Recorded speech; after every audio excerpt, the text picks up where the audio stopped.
Okay, finally it works. Welcome everybody to this evening's Nordschleife. Here we are for the 90 minutes of the Nordschleife.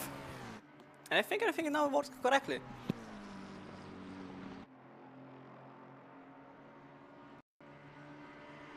So I'm Cristian Romano, and for tonight there are currently 26 drivers that are onto the Nordschleife. Qualifying is going to have all of the classes at the same time. They just have different moments in which they are in, but all in all it's completely the same in every aspect of it. I hope everything now works because, well, to be fair, I am starting to not understand why OBS says I'm live, and little did I know I wasn't live. It has been his first time.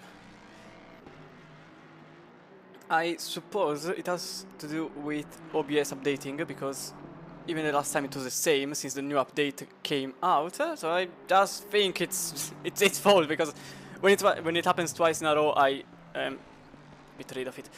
Anyway, Keenan is your leader for the moment in the standings, but it doesn't really mean anything since the first car is going to set a valid lap time. I think it's going to be Hill here in the 555 McLaren, although the race control is not helping, since obviously Nordschleife is not really the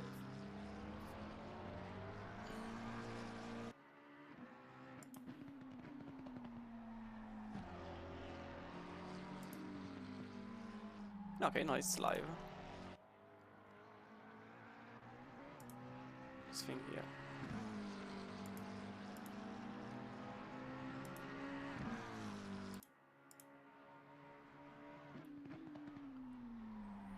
But anyway, now rFactor is in the 225, which has just set a lap of 8:16.5, so race control obviously glitched as hell.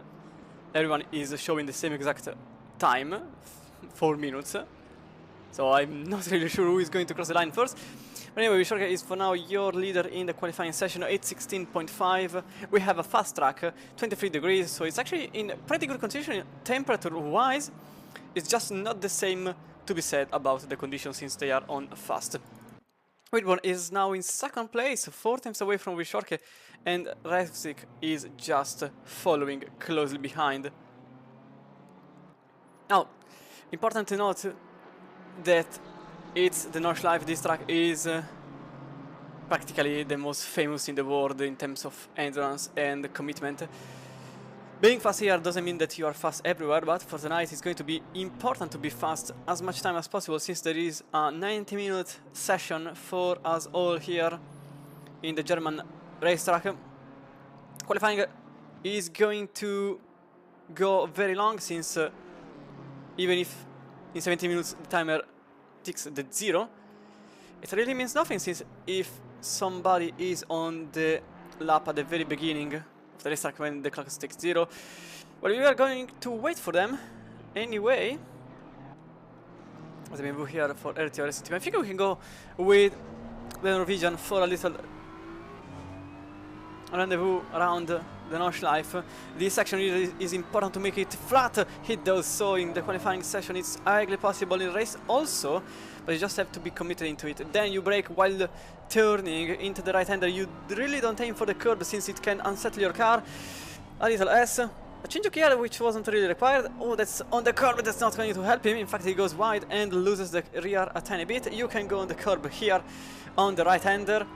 And then on the left it's a little straight. Important part here where once in 2016 this part was let's say advertised in the worst possible manner. Flat all the way here. This is one of the 2 points where you can put the 6th gear into the left-hander. You can do it flat out, indeed. Also, it goes flat out here. It brakes at the end of the curb before the Yokohama billboard onto the hairpin in 3rd gear. It's actually in 2nd gear, but then it becomes 3rd just afterwards. Onto the depression here, and then you brake just after the Bilstein kilometer on the right to go over the curb, literally braking while turning, while jumping, all in the same time. And then in second gear, this section here, left and right, we are getting closer to one of the most technical zones. Hello, Rebel 3. You put here the fourth gear, or you say in fifth, apparently. It's going to be fifth for our Norwegian driver, although going in fourth actually helps you a bit with commitment into turn in, but that's another thing. Second gear, and now we are getting closer to the slowest point of the circuit, where you reach speeds as low as 60 km per hour. Well, as missing the first apex, going for the second and third, as Vichorke puts his car just in front of Hill, who just put the car in second place overall. Over the slowest part of the circuit is left-hander here, and then it's going to be difficult as you turn and reach here over the bridge.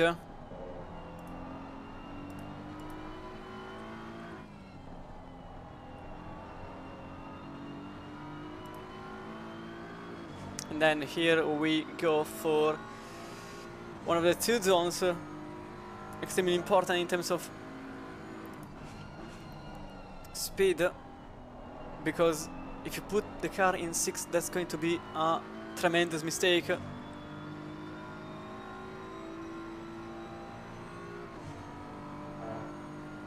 As we just reached the 6th kilometer, apologies, not the 6th, the 12th kilometer of the racetrack. Okay, Salken. You have to be committed in 5th, just a little lift off, close to the curb and then over the tarmac there on the right. Not too much, otherwise you go into the grass and that's game over for you, or the wall, if you just try a little bit more. Slow here in second gear, maybe putting in third helps you with traction as we go into the carousel. The famous carousel, possibly the landmark of the circuit. A bit too much on the inside there, where he lost a bit of traction on the inside. And then it's going to be Hoyhakt. As he goes on the left, over the Assetto, a tiny bit, slow on the curb, aiming for the inside. That was very close to go a bit long on the brake, but he remains on the racetrack, and that's going to be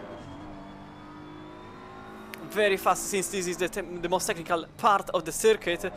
In 4th gear, over the curb, over the second curb, you go over the third curb here, then you slow down all the way in 4th if you really want to.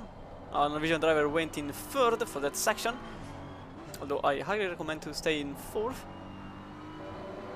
That's a track limit violation if you go on the sand. Luckily for us, our BMW driver didn't do so, as a 501 goes over the left-hander.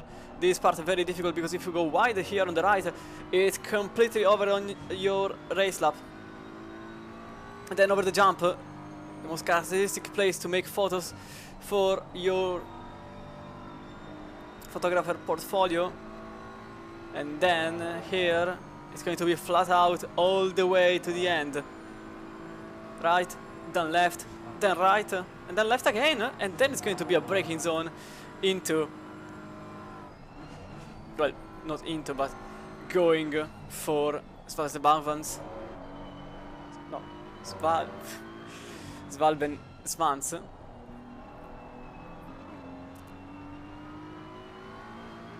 Kilometer number 19. Double right-hander, very difficult to nail perfectly, since you have to basically trust yourself, and you have to turn when the marshal on the left disappears from your screen. As you go over the Dottigehu. This is the section where you reach the highest speeds, 280 km per hour. Over the uphill section, under the Bilstein Bridge, and just going across the entry and exit of the tourist zone. And this is very famous, this section here, for the murder between brothers, which happened in the Nordschleife 24 hour of the 2023 edition between the Vantor brothers. And across the line is going to be second place for Resvik. That was a very nice lap. It wasn't perfect. There were a couple of mistakes that could have put him in pole position, which is currently being taken by Terence Keenan, but that lap was very good nevertheless. Zachtal is in third, with Nergard in fourth, Benjamin Eck in fifth, and Dennis Vishorke currently in the 225, just in sixth place. Now, he will not go for an improvement since his lap is not a valid one, and it's very unfortunate since his lap was about to become a 8:10, but that will not happen.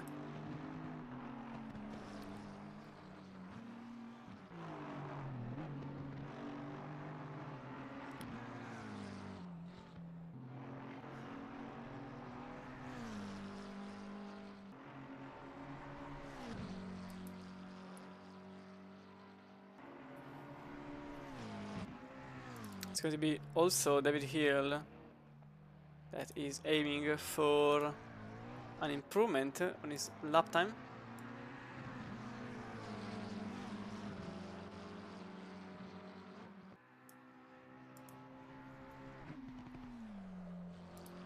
Nine minutes to go, and then it's going to be another 90. And still, there are 6 cars without a valid lap time.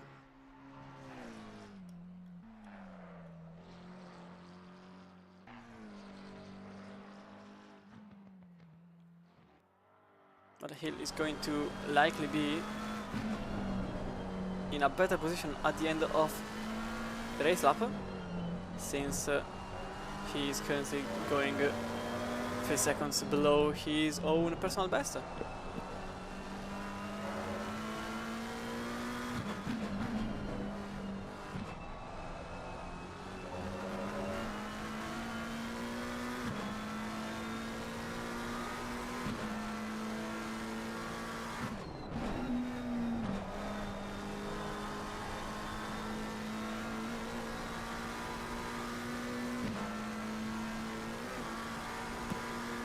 This section is phenomenal to be seen.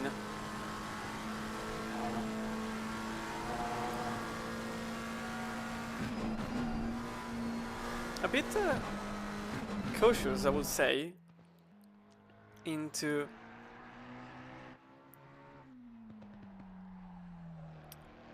the 18th kilometer. Ooh, that comma on the racetrack is not going to help his lap time, although for now 2 seconds will be enough to put him in 7th. But he needs 2.4 seconds to get into Setlovsk's place, and then it's going to be Benjamin Eck in 5th. Oskarner sets a 7th place on the standings.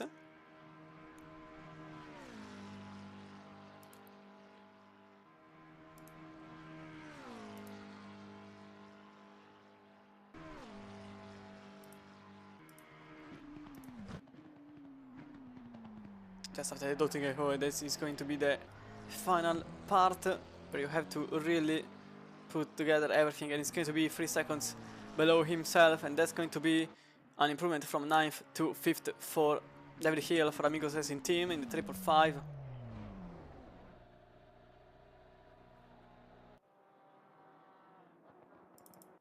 A scanner here, 5 seconds off the pole lap, still being maintained by Terence Keenan in 8:11.0. Unfortunately, the majority of the drivers went for the jockey lap, so I'm not really sure who is where, as the race control doesn't really like going for a jockey lap, so I really don't know who is improving, which is not a really fun thing for me. I have completely no idea who is improving. It's the same issue that I had at the very beginning of the laps.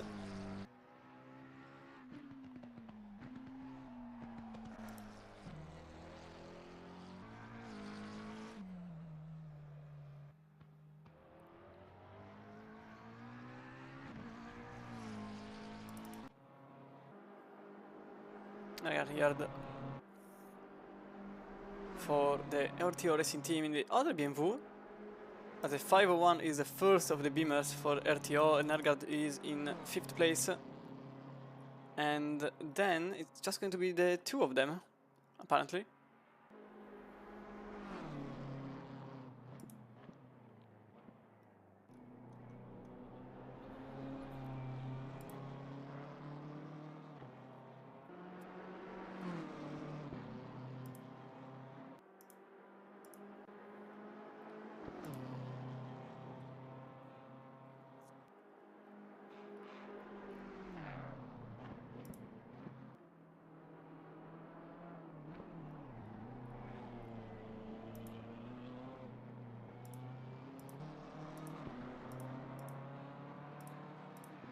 Okay.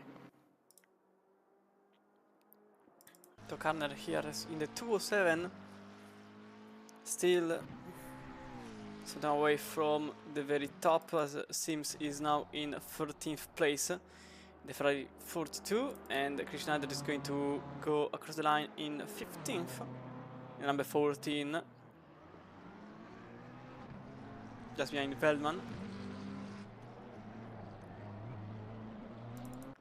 Whitburn is in contention for a pole lap.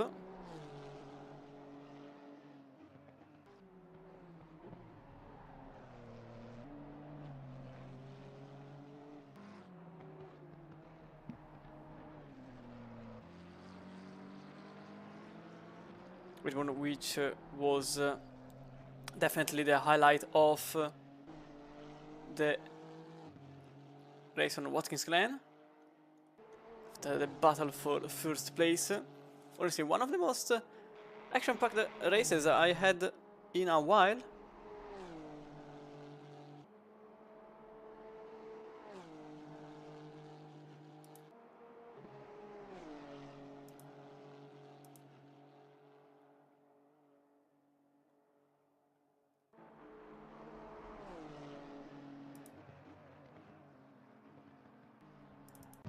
Askinan arrived at the racing at the finish line. 8:10.1 for the Irish driver, which I think he is okay with it, and he will not go for another shot in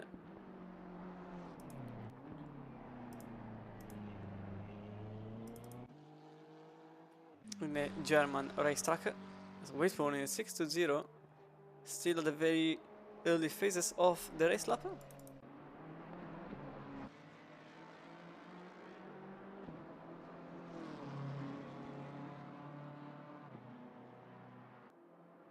As Schmeilmann is in 18th place now,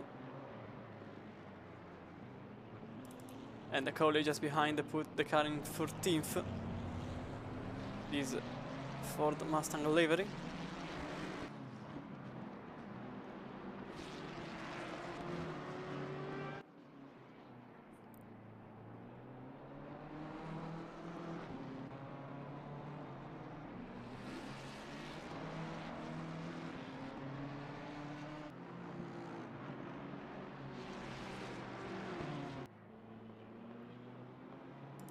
Roncaner still goes on to try to improve his lap time, although his only opponent really is Hill in front and not all of the 8 cars in front.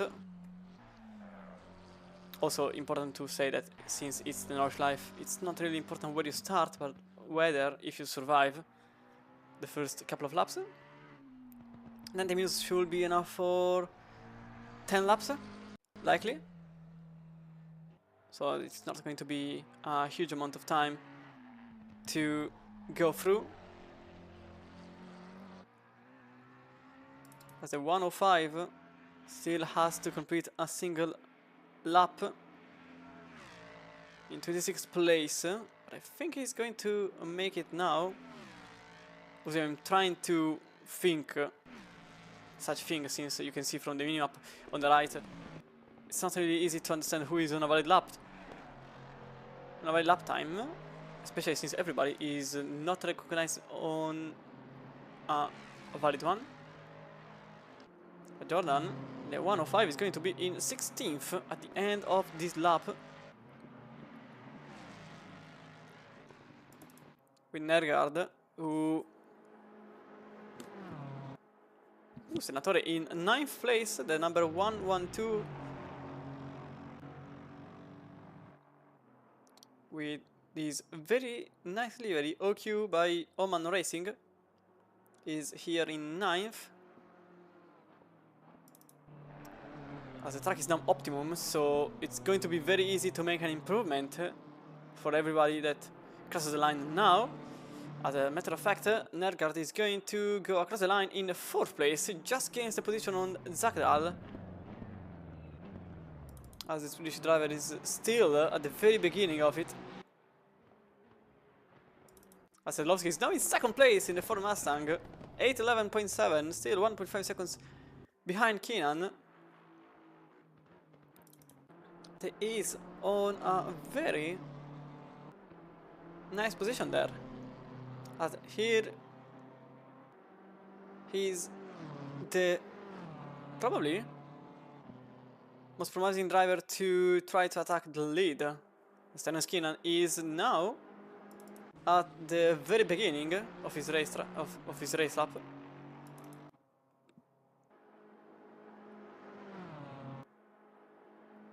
And the 5-1 is about to complete it, so definitely the best moment possible for everybody is starting your lap. Well, not now obviously, but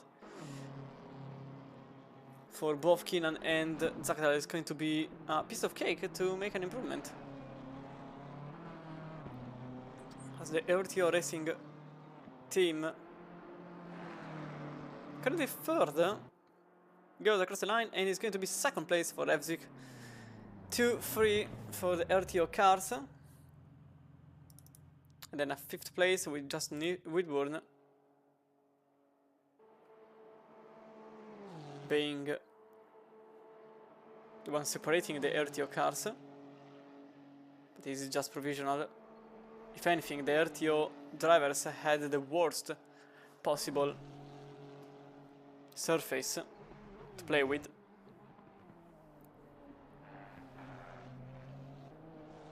Adri Chorke, out of nowhere, goes in 1st place, 8:08.7 for the German driver. And Whitburn goes in 3rd. He doesn't end up in front of Keenan, he just goes 3rd. Just, obviously, rhetorical. It's not really a just, it's more a... Compared to the last appearances, he's just 3rd. 29 is going to be 2 seconds faster than... Ooh, I think that was an off track. That could have been an off track. Maybe he's... But it was very close. That's for certain. He is pushing this car. Any second could give him positions. He is currently 4.6 ahead and about to go on to the Dottingerhöhe, which is the practically main straight, nearly 2 kilometers long. Well, actually, if you consider even the GP circuit, it's definitely more than 2, as it starts on the kilometer 19.4, and if you don't consider this little turn, it ends at the Tiergarten. this part here.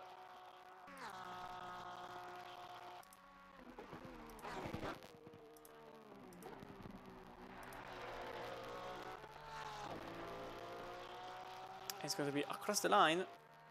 5 seconds below himself. This will put the Porsche driver in the top 10 in the qualifying session. Next car that will cross the line is going to be the 555 with David Hill, who is comfortably in the silver pole position.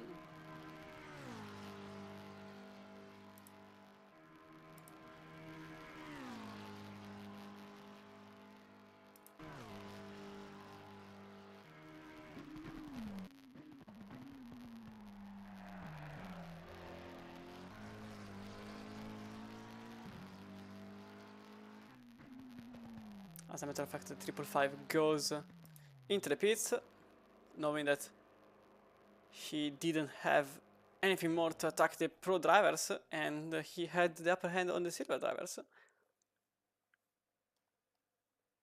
As Coley, currently last in the pro standings, is likely going to improve his position, but I'm not sure to say that about his class position, which for now remains the number 12.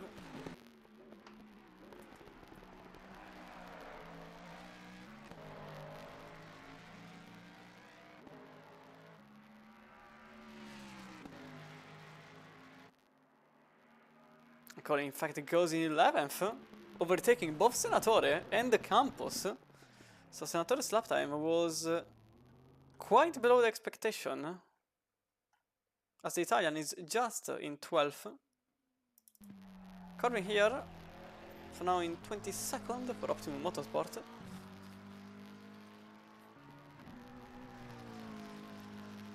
And he's going to go across the line to submit a 19th place. Stroll still has to complete a single lap time. He is currently in 26th place.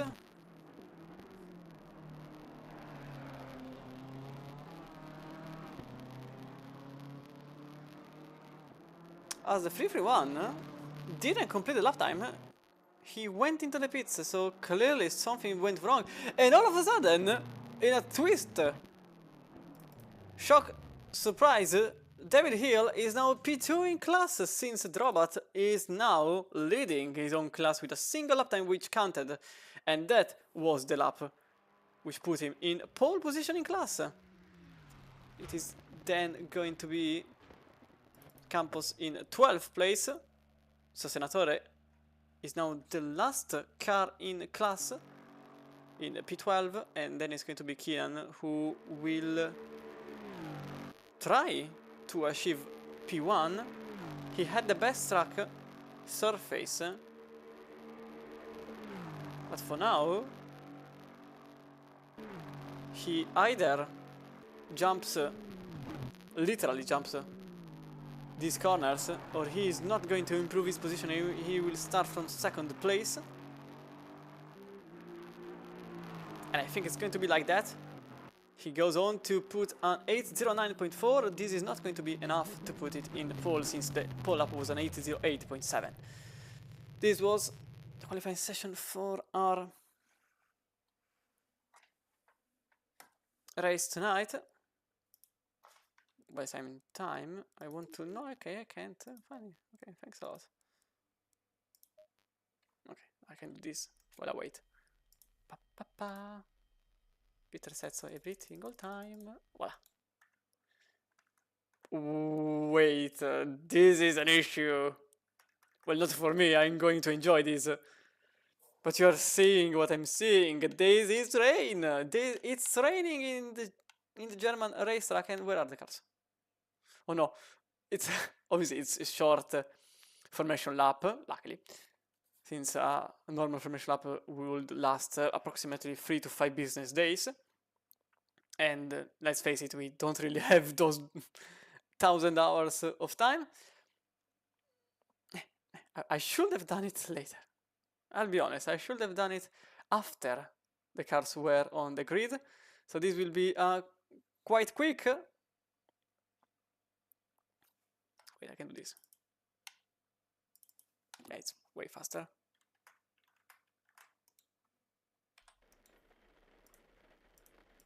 Okay. So in first place, this is going to be quite quickly. So we are going to be quick. Bishorke on the right, and then Keenan on the left. Then it's going to be Whitburn, Resvik, Sadlovsky, and Nergard. Your top 6 with a okay, I can do it. With a third row being locked by RTO. Then behind is going to be Zagdal and Drobat, leader in the silver class. Then Hill behind in the 555 and Benjamin Eck in the BMW number 86. Veldman and Campos are just behind, and then we have got the Ford Mustang of Coley and the BMW of Senatore.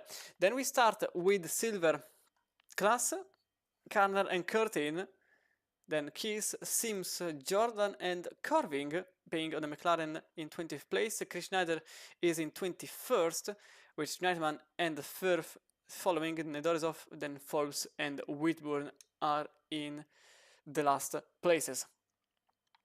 30 seconds to go, and it's a dump circuit, so everyone is going to behave. There is not even an option, it's just a statement. They have to behave, otherwise no one will reach turn number 2. As we go close to the race cars, short formation lap means that we will start side by side and we will end side by side. There will not be a complete formation lap for obvious reasons, as I already stated. And we will go for the drone camera for the beginning. Everyone will have to behave, otherwise no one will arrive to the very end of the lap. But all the 26 cars are now on the race track, which is a wet, well, wet, a bit too much since it's just damp, and in 30 minutes it's going to be less rainy too, which could open up the possibility to put slick tires if the track becomes too much dry, because it's a possibility, although there are just 26 cars, so it's not entirely possible, and obviously it's not a normal racetrack. This is a bit longer than the usual racetrack.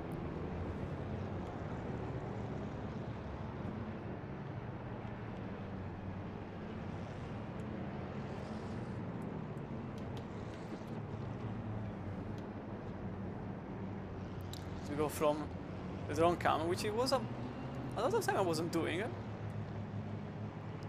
as we prepare to the green light.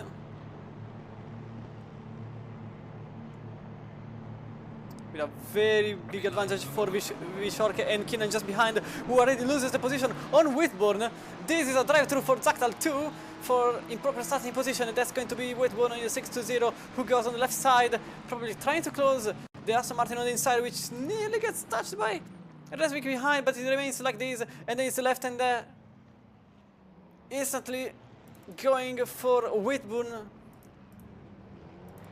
with Keenan behind and Resvik, then Sadlovsky, and then there is a side-by-side between Sadlovsky and Hill going for 6th place, or rather for 5th place.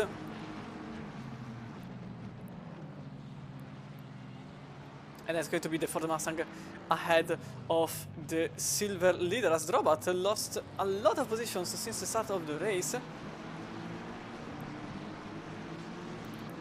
As Keenan tries again on the inside, it does so. Oh, a lot of contact between the two cars, and that's going to be also the position being done by Resvik in the 501. Little contact between the Honda and the BMW, but that's going to be position number 3 for the Norwegian. Then Whitburn is just behind in 4th place. Then Zakdal has a drive-through, so he's technically not even counted in this situation,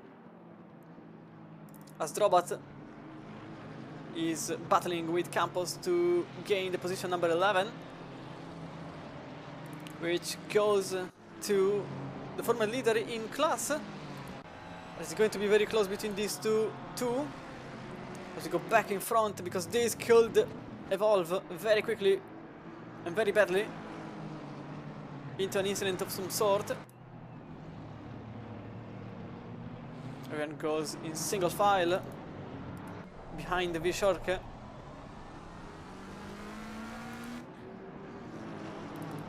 As Campos managed to gain a position on Drobat, and the same goes to Kale, who is currently in 13th place, because for a brief moment he was ahead, but then he's back again. Let's go back to the front. Keenan is practically in a sandwich. He wants to be in the lead, but for now he has to remain behind McLaren.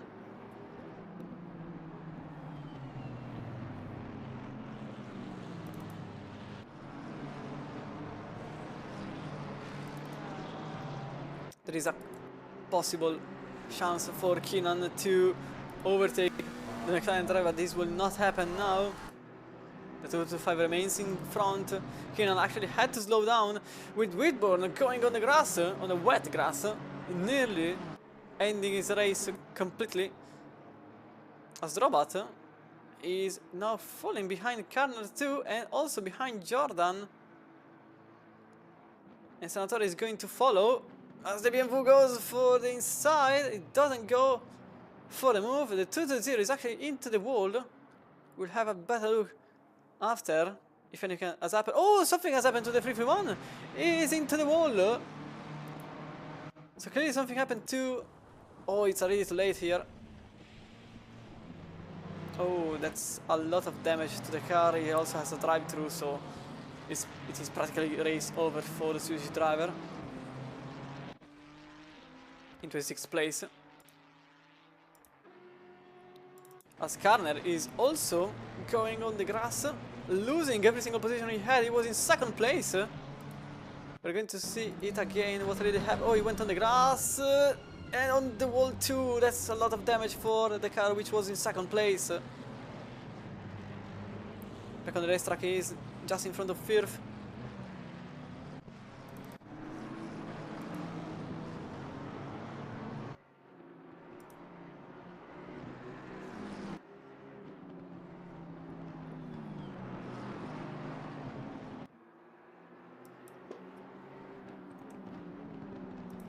To try to see if I can catch what happened to Zakta in the 331. It was definitely too much time ago. I really tried. As Wellman is just in 11th place for some reasons. These are the reasons. Oh, he just went on the grass, colliding with the wall more than once. And losing the positions he had. He was just in front of Sadlowski, or rather behind Sadlowski, apologies. Now he is quite a bit behind. Senatore and Jordan are going side by side for a brief moment, but Jordan is going to remain in front of Senatore in the 105 Ford Mustang. Here are the RTO guys with a Ford which is obviously faster in the straight. They are likely talking to each other about this, but it's going to be more important in the front because V-Shorke and Keenan are one after the other, but Keenan remains behind, understanding that it's still not the time to make a move.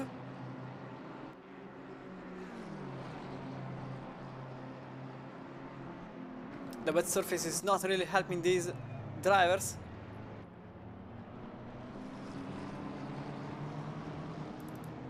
Now Keenan is suffering as Revsvik is very clearly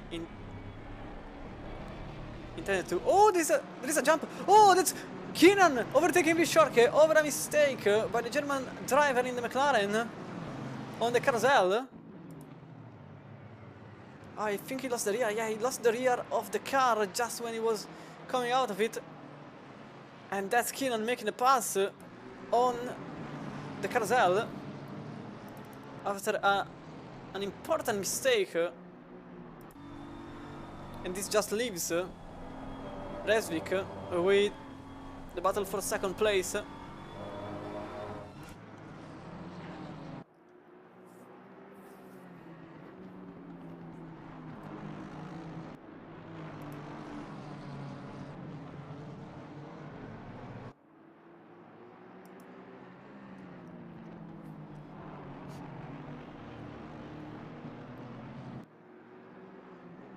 And as a matter of fact, in 30 minutes it's going to be dry, so they have to count the moment, as it's not raining a lot, so an early jump would certainly be helpful rather than a late jump.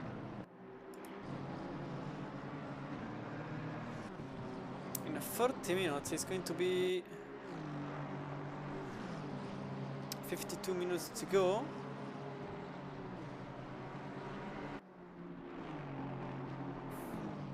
It's going just to be in the middle of the lap. Meanwhile, rFactor goes on the outside of Vishorke in an impossible manner. He goes and makes the pass in a very nice manner onto the very final sector of the circuit. We are going to see it again. You can see the little mistake by the McLaren, which just leaves an empty space to the right of Vishorke, which just gives the opportunity to rFactor to make it in second place, but in all of this time he lost 2.6 seconds from the lead,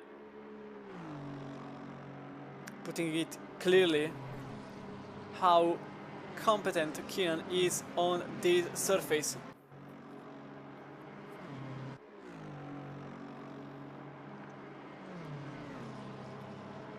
Scully, thanks to the Mustang engine, improves his position by 1 and he goes on to be in 9th place, 1.5 seconds behind Benjamin Eck, as David Hill for Amigos Racing Team is keeping the car in. Let's an overtake here. A very slow BMW, or rather a very fast Ferrari, which made the pass. Sorry, I was looking at it. Which made the pass to the BMW former pole starter in class. Salowski here and Nergard still battling for an intra-team position.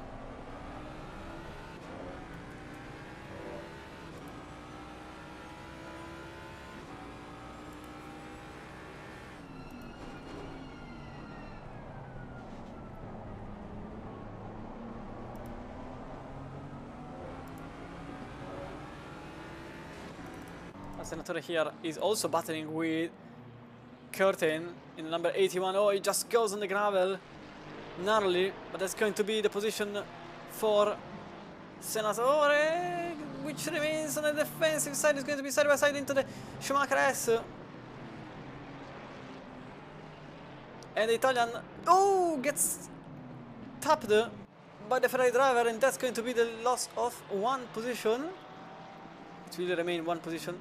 So Curtin is now in 13th place, and at the same moment a pass happened here in 7th place. We have a better look at it, with the Ford going extremely wide on the gravel and leaving the window open for Eck to pass the Mustang in yellow colors. Oh, that's a lot of damage. That's a lot of damage for Senatore. He was going side by side with the BMW. Oh, he just closed the door one too many times and lost the car completely and went straight into the wall.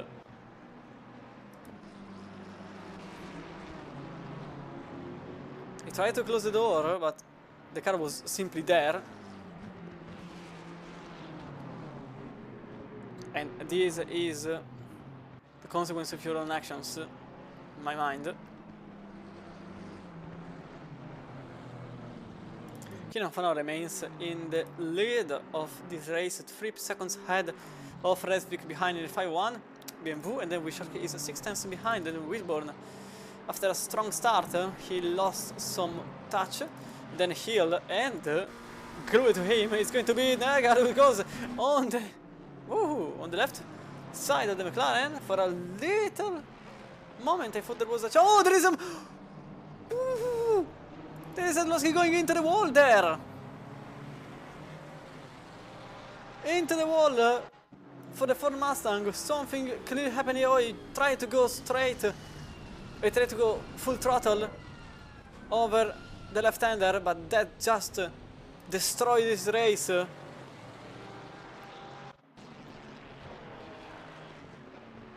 the 1-2-2 now has heavy damage to the front of the car. And that's another car who will have to... Oh, that's a huge issue for the BMW of Nergad, who goes on the grass, trying to brake in time. He does brake in time. But once more you can see he goes on the grass, trying to brake at the same time on a wet surface. That's not ideal, but he somehow manages to remain on the... Well, I would say on track, but he narrowly missed an Audi Phoenix there. As Benjamin Eck now he is in 6th place. He gained 2 positions by simply existing, essentially.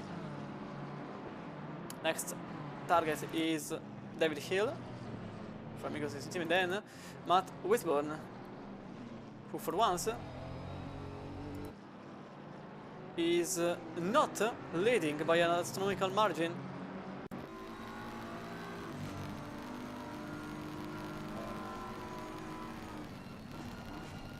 It's clear that Benjamin Eck wants to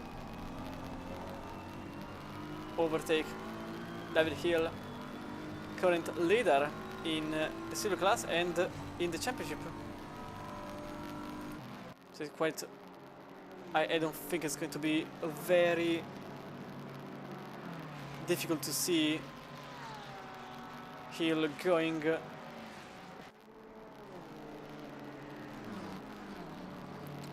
on to not defend his position.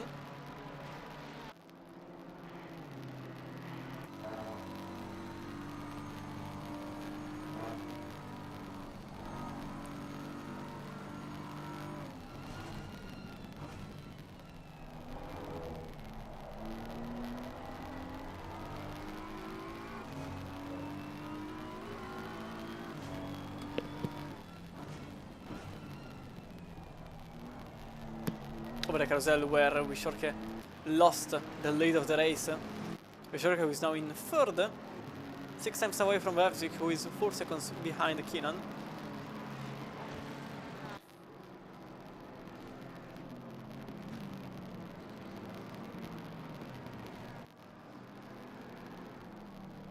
Oh, Firth? Well, seems... Okay, so effectively going... Oh, no, okay, it's not that... Clearly something happened there, but unfortunately we were in this little battle.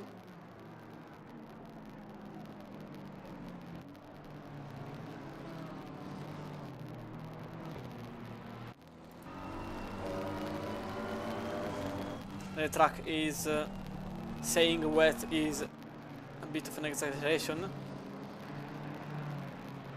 I would say it is slippery, if anything, but it's not really wet. As you can see also from the top of the screen, it's just damp, and it's going to be less and less rainy in upcoming minutes.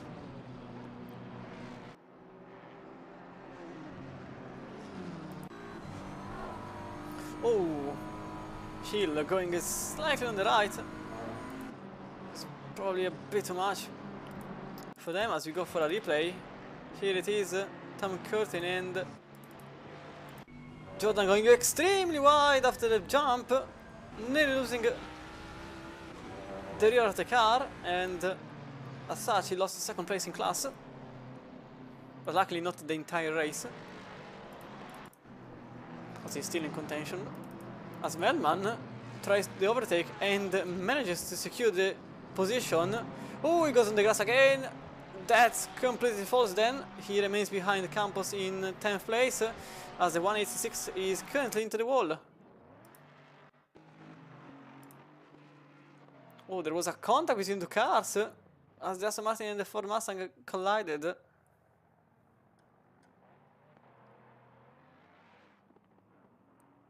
Into the wall.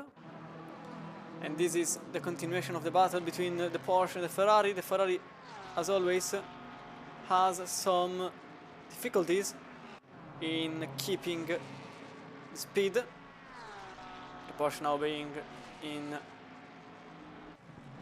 9th place. Up ahead, after the rain, started to be less.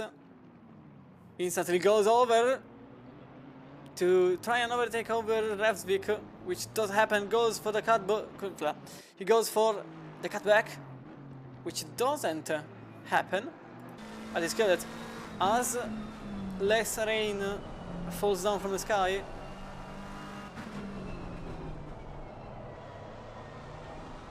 Fjorke slowly comes back.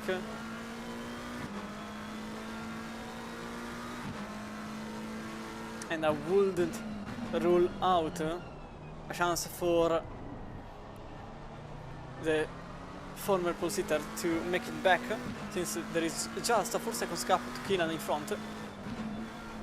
The only issue for the German driver is that Revsvik is in the middle of the two.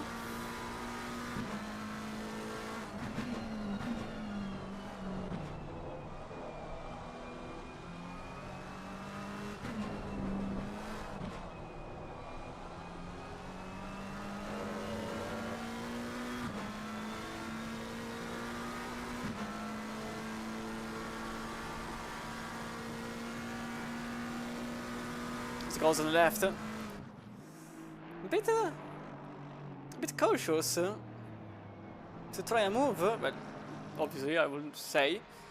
The same could happen here as well when he's on the left side of the racetrack. He goes defensive and remains in the position number 9. Oh, he just goes wide on the chicane. He still remains defensive, leaving the Ferrari on the outside, but it's wetter there, and this puts momentarily Ferrari out of contention for position.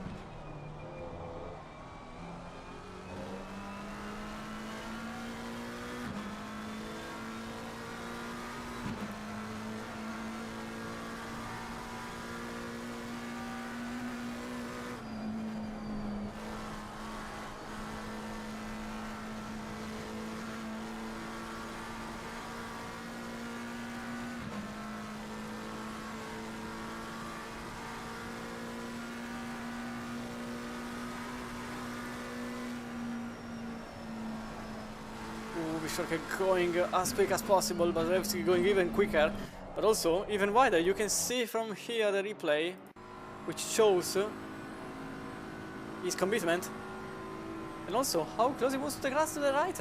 You can see going extremely on understeer. But this is actually what kept him close to the car in front, because he gained 4 attempts in the last sector. 3.8 seconds is now the gap between Revsvik and Keenan.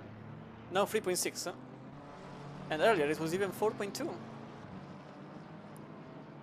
Which I'm not really counting the sectors which are stated on the game's intervals, since they are just free in a 24. Wait. 25. 25 kilometers long racetrack. I don't really think it's useful to have 3 sectors.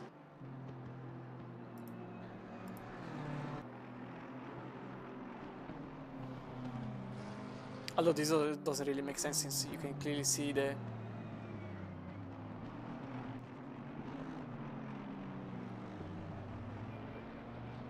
sectors on the race map. 3.8, so the gap remains the same. Oh, there is a contact or a crash of some kind as Whitburn. is no, it's not Weaver. Firth is not on the in the race anymore.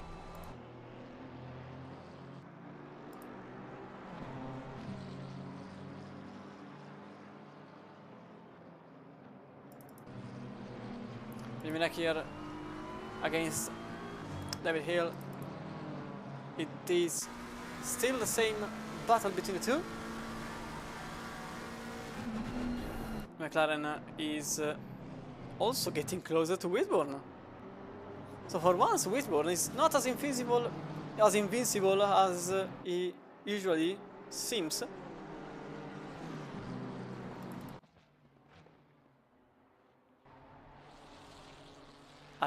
I wasted a lot of time to make this joke. I expect my ban from the community. Anyway, Eck here.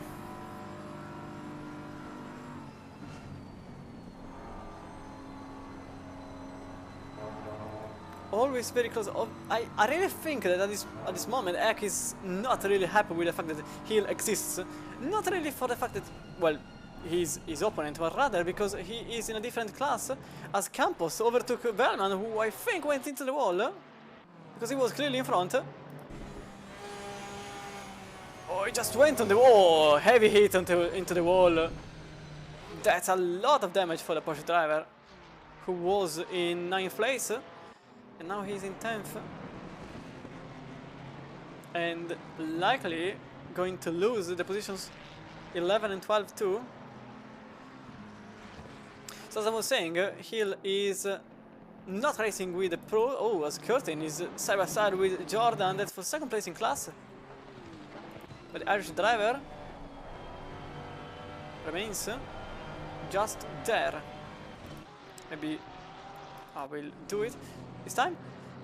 As I was saying, Hill is not really racing in this class, so whichever position he is in, it's not going to be counted for the pro class, which means Eck is simply slowing down for quote-unquote a ghost car,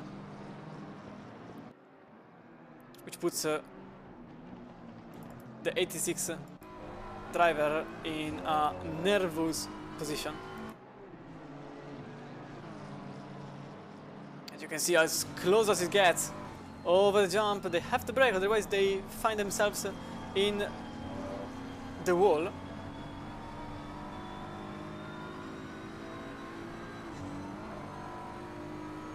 He'll always very, very loose on the rear. This is going to be helpful in the drive, but in these conditions it's not really helpful, as Jordan is falling from his position. He was in 2nd place in class. Oh, he lost the rear! He lost the rear and then threw the car into the wall and lost the position 2 and 3, and then Hill is now behind 2. You can see from this, oh, he just went wide on the carousel. He didn't climb the wall, that was extremely close. But he is now in 6th place for the happiness of Eck, which now has 1 seconds of deficit on Whitburn, who has a 10 seconds disadvantage over Bischorke.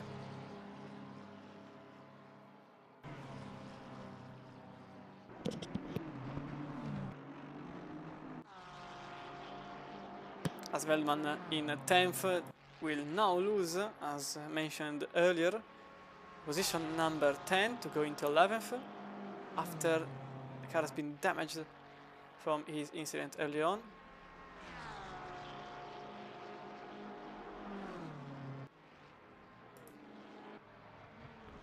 Tony Keenan has... Oh, there is a mistake there for Lesvik, who is now side by side with the McLaren, who is now in 2nd place. On the leaderboard, it is indeed. They overtake for 2nd place in the podium as the number 105. Oh, again! Something happened here as Velman is into the pits to repair the car. Oh, he lost the rear again, I think. Yeah, he did lose the rear. No contact with the barriers, but that's a position being lost on the corner and curving. And as a bit he goes, very likely the wet tires are done. And 10 minutes to go, so he likely will go for slick tires. And same goes to Velman. Both cars are likely to go on dry tires. If they don't, it's going to be a blunder in terms of strategy. This means that everybody in this lap will go into the pits.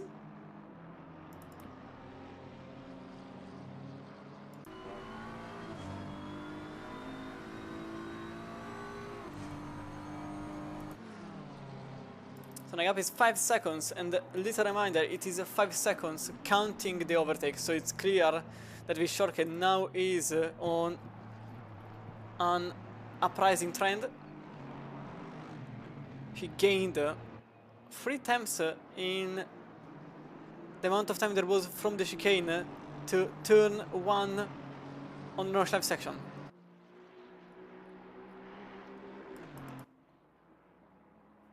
Now it's going to be interesting. I want to look at it. Look at the tires. Look at it. They are dry tires. They are dry tires. And Veldeman does the same. Both cars on dry tires. A very interesting.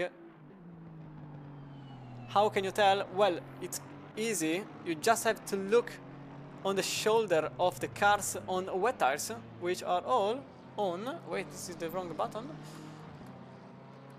I know it's not very realistic, but it's the easiest way to let you see it. They don't have the Pirelli brand.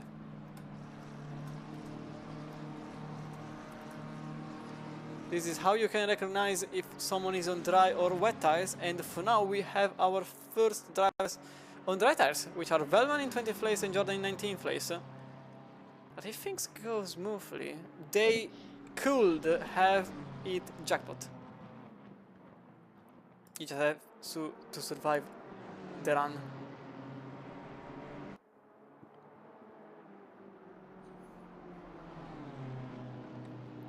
Eck and Weisbull now battling for 4th place. In the span of half a lap, the Swedish driver gained enough time to get really close to the British.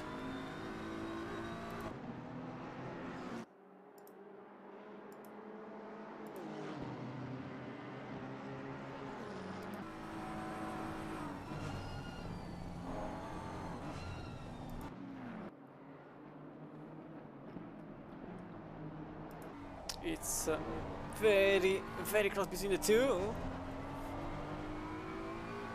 But it's likely going to be going in favor of the BMW driver.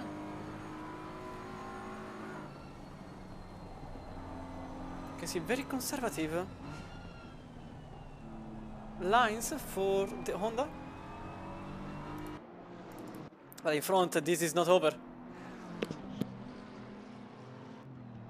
After the initial gain from the German driver, all of a sudden he lost everything, and he also lost the racing line there, nearly getting overtaken on the bridge section by Redvik. They are losing a ton of time. They were 5 seconds behind, even less than that, and all of a sudden they are in 5.7 seconds behind Keenan. Definitely Wishark is not helping the situation for the duo, who is now behind and losing ground. Oh, very wide for the Honda. Clearly having troubles keeping that car on the racetrack.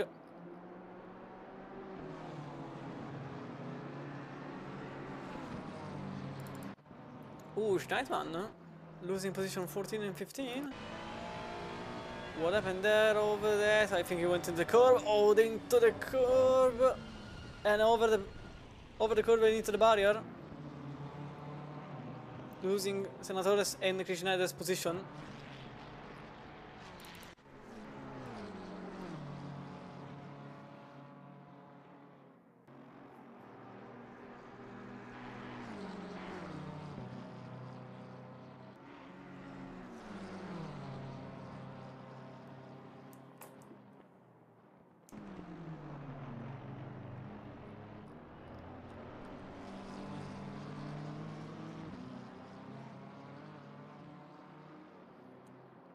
Keenan is simply benefiting from all of these.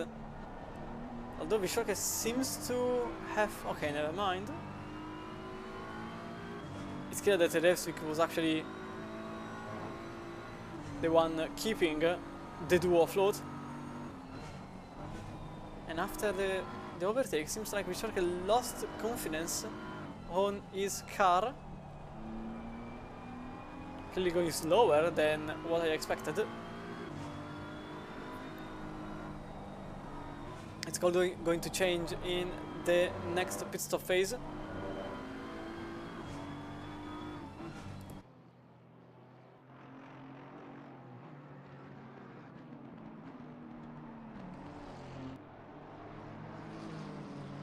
It's Whitburn behind also. This is interesting. You can see here Whitburn very loose, trying to remain in front of... cool! There is a contact between the two cars. With Eck going front end on the Honda's rear. He will likely try to jump the Honda in the pits, or more likely on the Dostiga hole. Sure here, 7.3 seconds.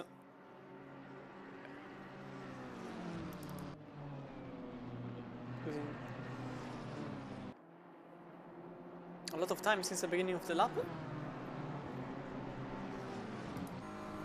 These two will either remain in the same positions or a major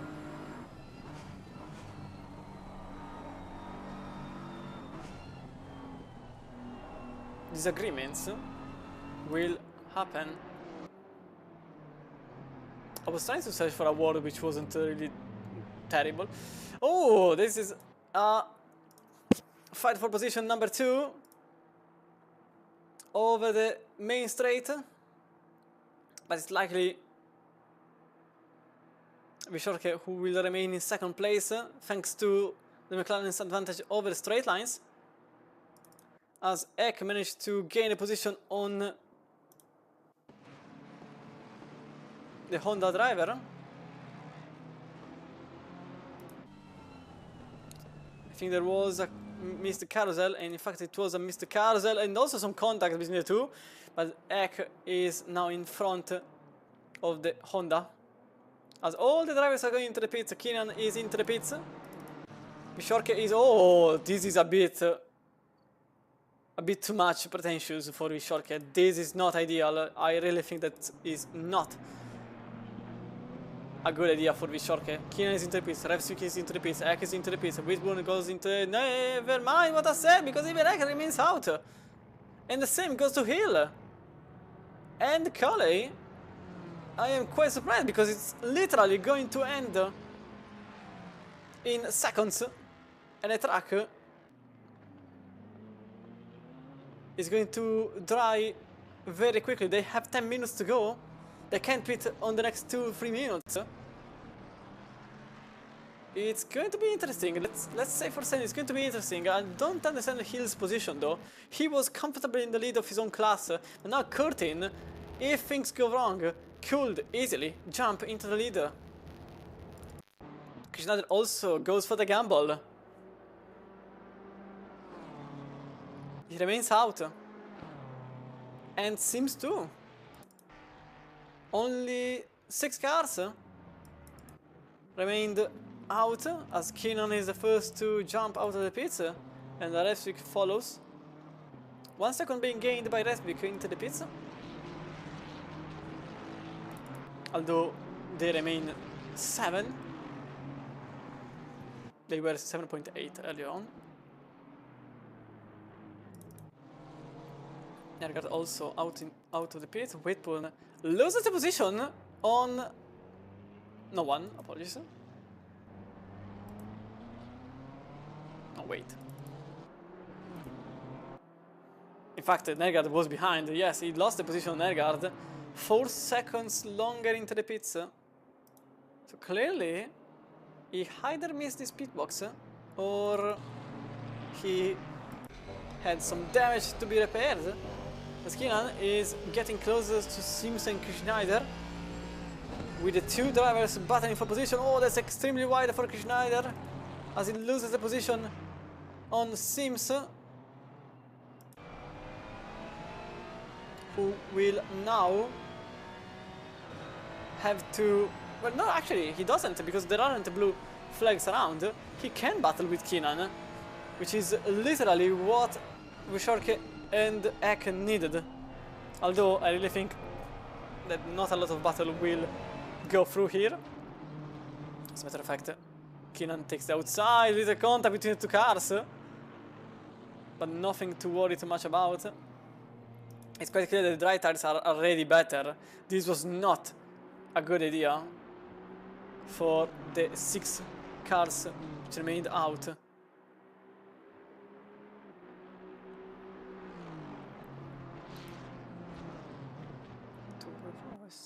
Yes, only 6 cars remained out. Those 6. And Robot actually gained the position on Curtin, and that's because Curtin repaired the car. So Robot is now back in 2nd place, virtually, but it could very well be the lead of his own class. So now on dry surface, the Honda driver has time to make redemption.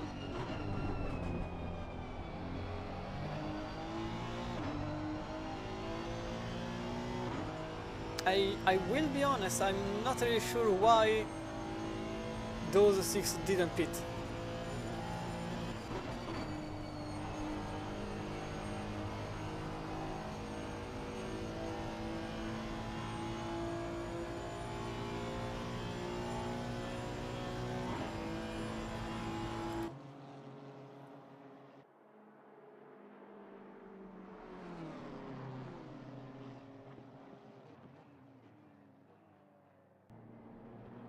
A bit wide there when I enter. Sedlowski is now back on. Ooh, that is very, very brave. He goes on inside. That was a very nice move, perfectly executed on Drobat to get into 11th place. But that's not really important. He is aiming for Whitburn, and I think there is a chance. Look at this. He goes for the fake on the outside, goes on the inside, and jumps the car ahead. This was a very nice move. As Nergard lost the place. Oh, something happened here. He was clearly in front of Whitburn. Oh, he just went straight on the grass and onto the wall. As Nergard lost the position on Whitburn, and this just helps Sedlowski behind. As meanwhile is now in 7th. 5 seconds only behind Keenan. Ooh. This is a bit different from where I left those cars. Early on it was 7 seconds the gap between the two. It is now 5.2. No, never mind, it's not even 5, it's 4.9. I wonder if Keenan set the car for wet surface and didn't bet on a possible dry up.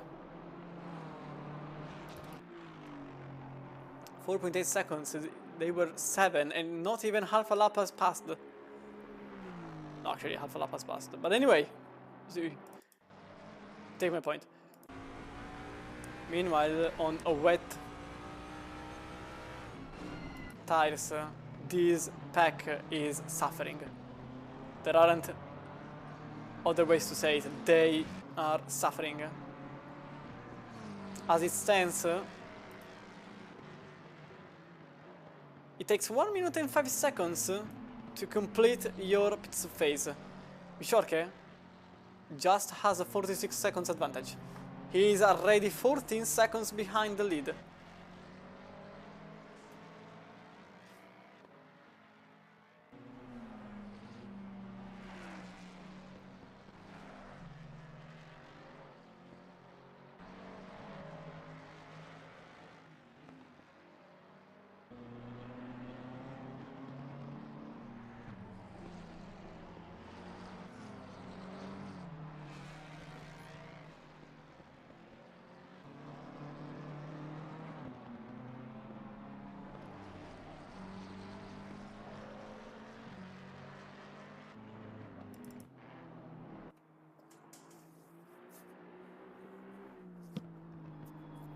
47 minutes to go as we're getting to the half point.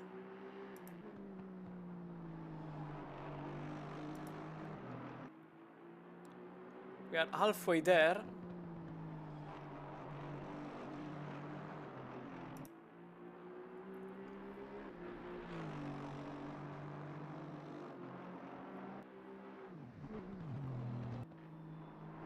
With that, 5 seconds behind, nearly losing the car there.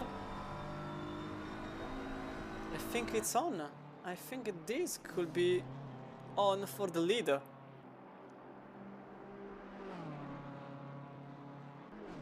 As Whitburn is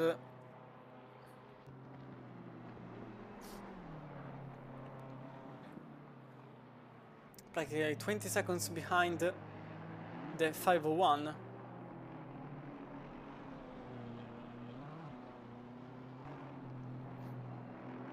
In the last lap, Rescue gained 2 seconds and some bits.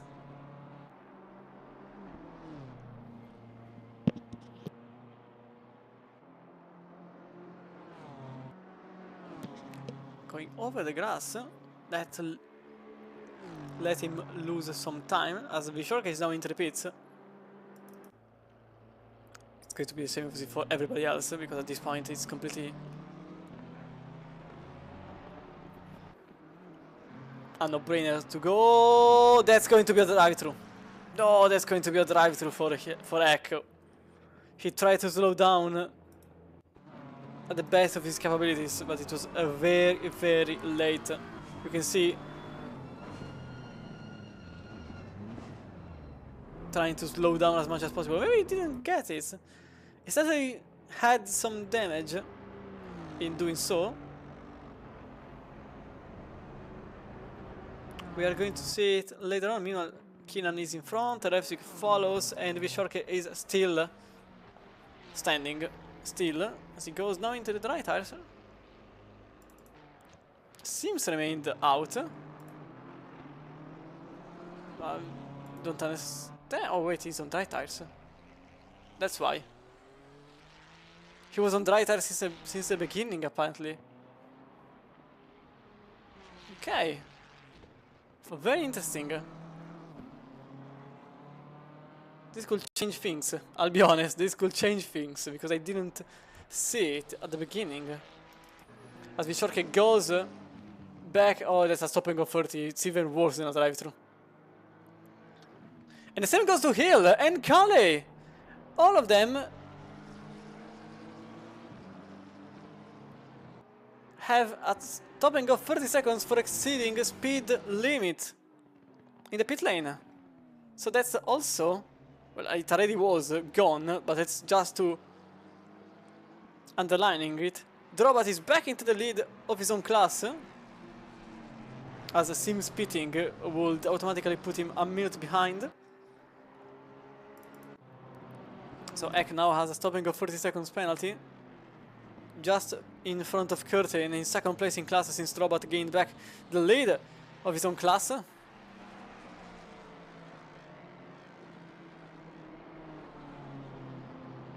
Scully is not in the race anymore.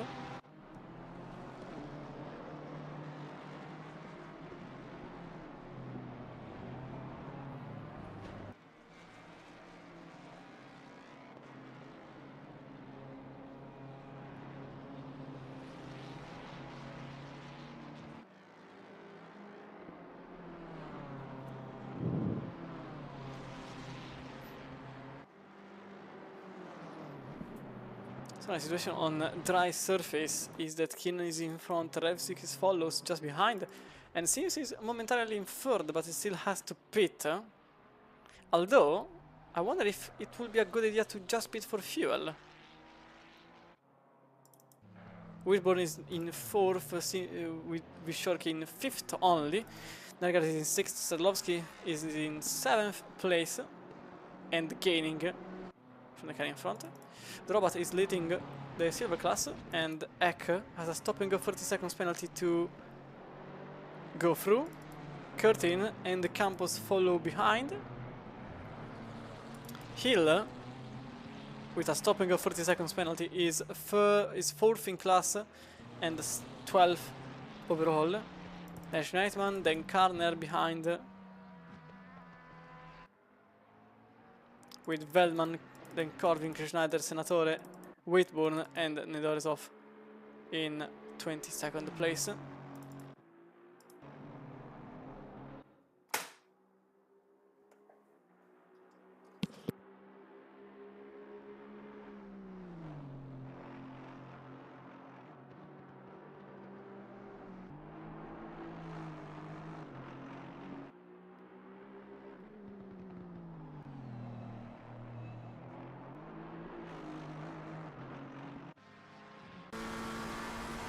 Can I hear very close to the car ahead? Ooh! Nearly jumping there! But remaining behind Schneidman.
Campos now is really getting closer to the cars ahead. He has a Curtin and Egg up there, so I really think that Egg will try to get more and more time on track to avoid the stop and go as much as possible.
As of now, rFactor remains 5 seconds behind the race driver, which in the last lap in 19.7, but obviously that's completely useless into the statistics. There is an entire lake between rFactor and Whitburn, who is also managing to stay in front of Visharka by a good chunk of time. So Visharka clearly having some troubles in his car, because he wasn't completely up to speed in the wet, and he clearly isn't in the dry.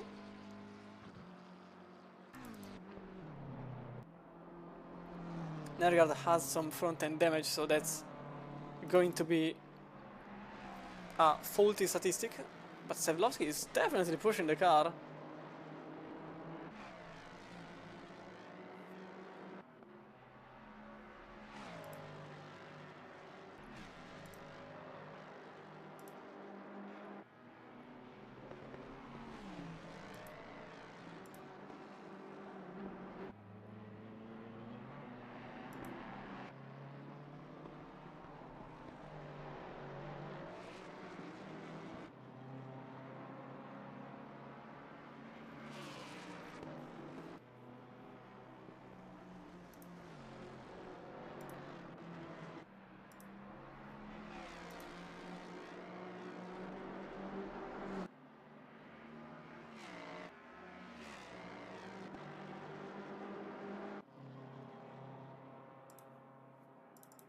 but here with like very close behind as he goes in front of your silver leader.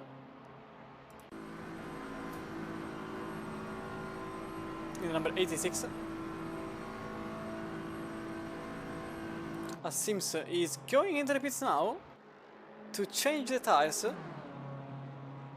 or maybe not, with just refueling, although it's a bit early. I would like to know what's the idea for the British driver, as the robot is officially your silver leader, and Curtin follows with Hill going on to execute the stop and go, and there is a car off. It's the number 59 at the end of the Dodge. I think he lost the rear. Oh, he definitely lost the rear. Oh, that's a lot of damage for the car. Number 59. Going to the pits to repair. You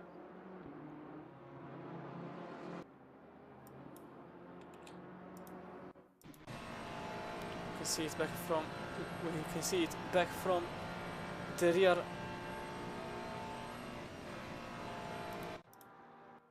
View camera. You can see losing the rear and then going completely into the wall, demolishing the entire rear end. It's going to be lengthy to repair. I suspect some suspension damage and obviously air damage. As he'll executed the stop and go 30, but he is back at only in 17th place. Behind Sims. We executed a very odd strategy, but it may have worked. 3.1 seconds behind Schneider and with better tires. So you can still get a very nice position there.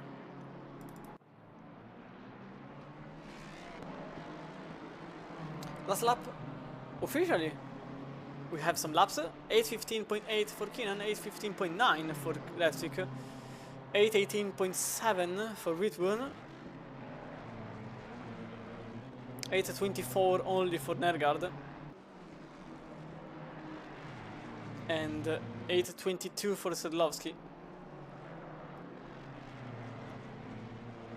So he's definitely gaining on Nergard, but that's about it.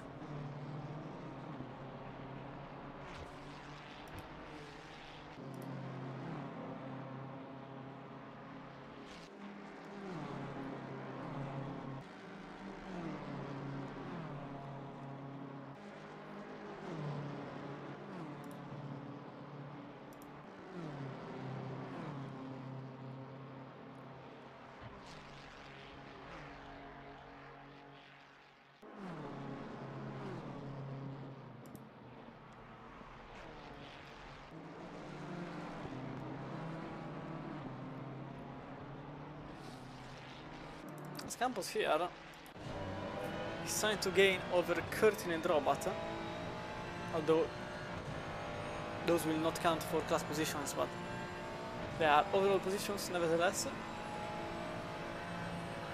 Curtin made a 8:22.6 and Campos did the same with Robot, submitting an 8:22.5.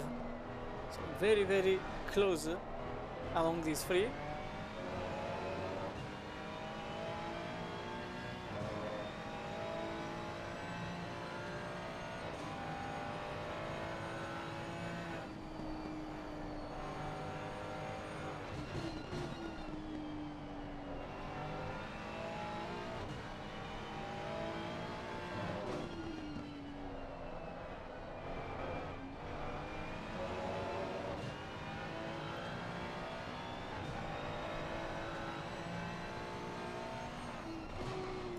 More important is the battle for third place, in which Whitburn finds himself, and Bishorke clearly wants to be part of once more. He clearly lost the battle for second place, 22 seconds behind, and then another 3.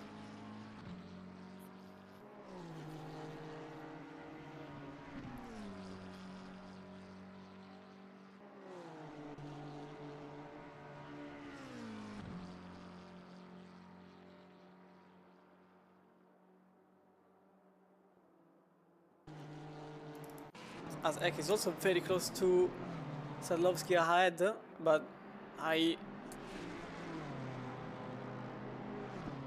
think Sadlovsky will not engage on a pure battle, knowing X penalty.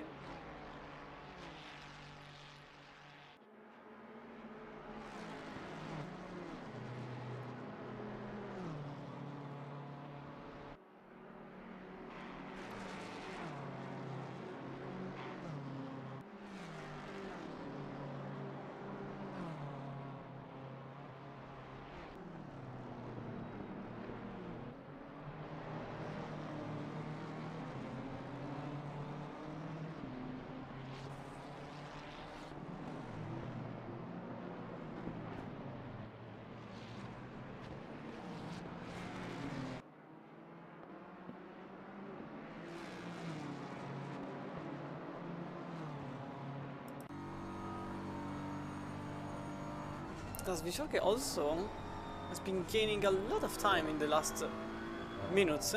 He is only 1.7 seconds behind Whitmore now. Although in 30 minutes you just have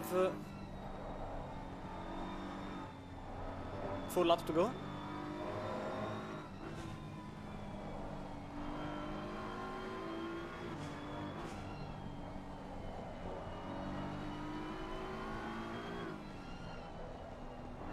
So plenty of time to make up some time, but definitely 24 seconds are not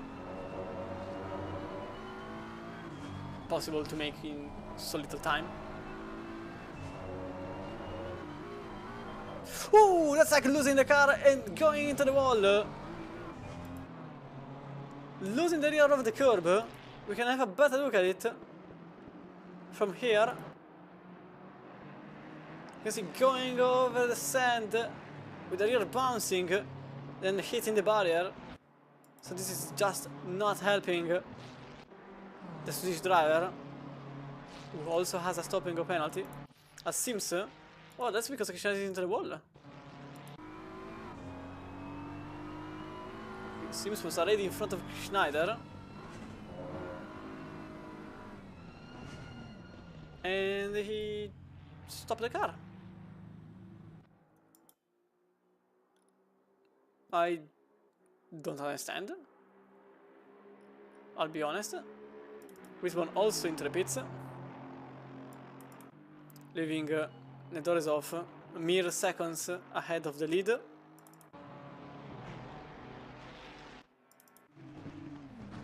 And now Vishoke is clearly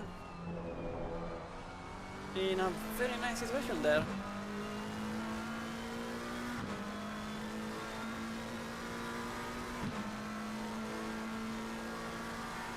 Setting the fastest lap of the race so far, 8:12.2. He gained 2 seconds on Whitworth, he gained 1 second, 0.5 on Revsvik, and he did practically the same on Keenan, who both lapped in 8:13, in high 8:13. Curtin is looking forward to get a position on Drobat, who is now 1.2 seconds ahead, as Ekek is stopping go 30.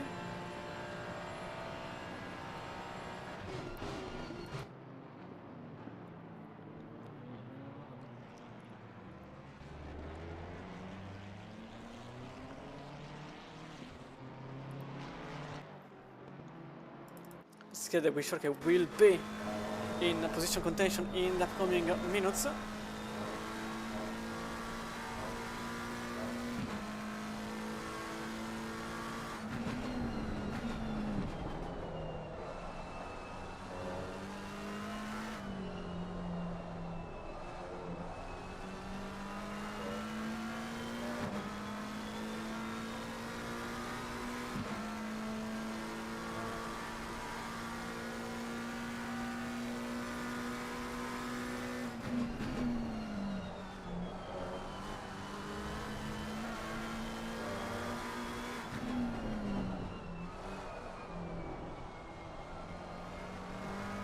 For now we are going to keep this fight in the background, as Curtin and Drobat in the number 7 and number 81.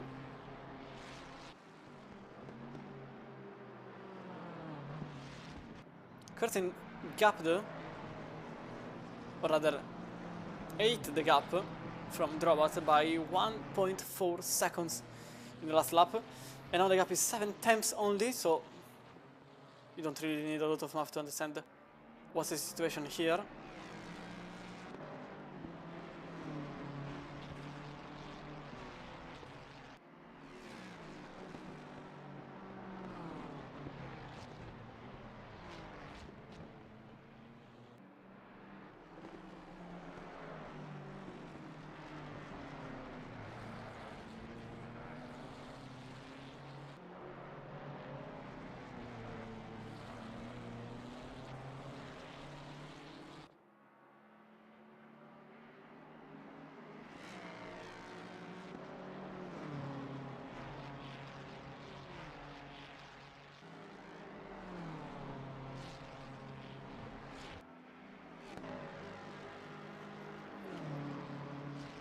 Although I think now Drobat has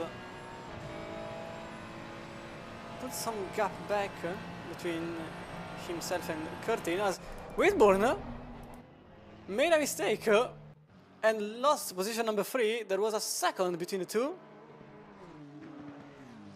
Did he lose the rear? Oh, he definitely lost the rear there, going into the over the grass. And that's a position lost, and Wishark is now in third place. 25 seconds behind the Revsvik. I really think that at this point the main objective was getting in third place.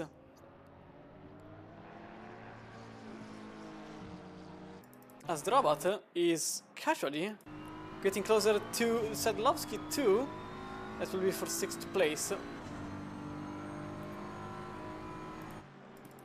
And Senatore is also closing the gap on Corving. In the last lap he gained 5 seconds on the McLaren driver.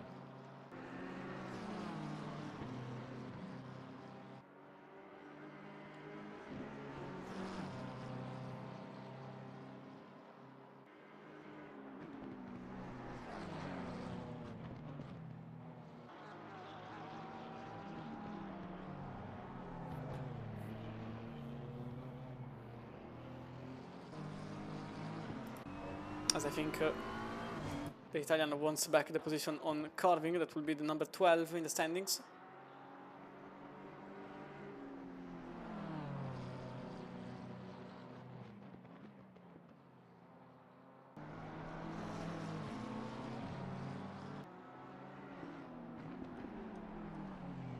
But in this part of the circuit, it's definitely not as easy as it seems, but Corving lets him pass, so that's position regained by Senatore, which now has a 10-second gap to Velman in front.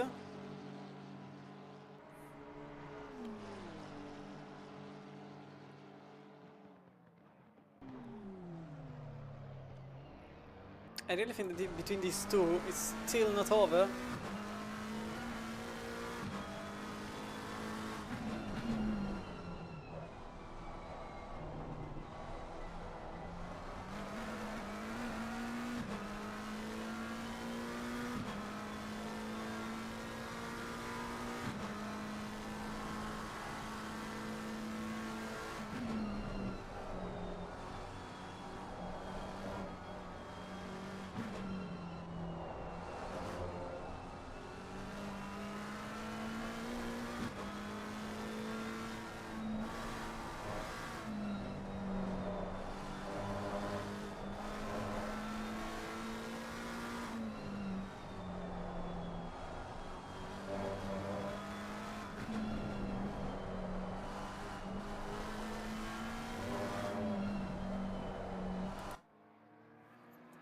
So we sure can now trying to gap the guy behind, but he's not succeeding in doing so.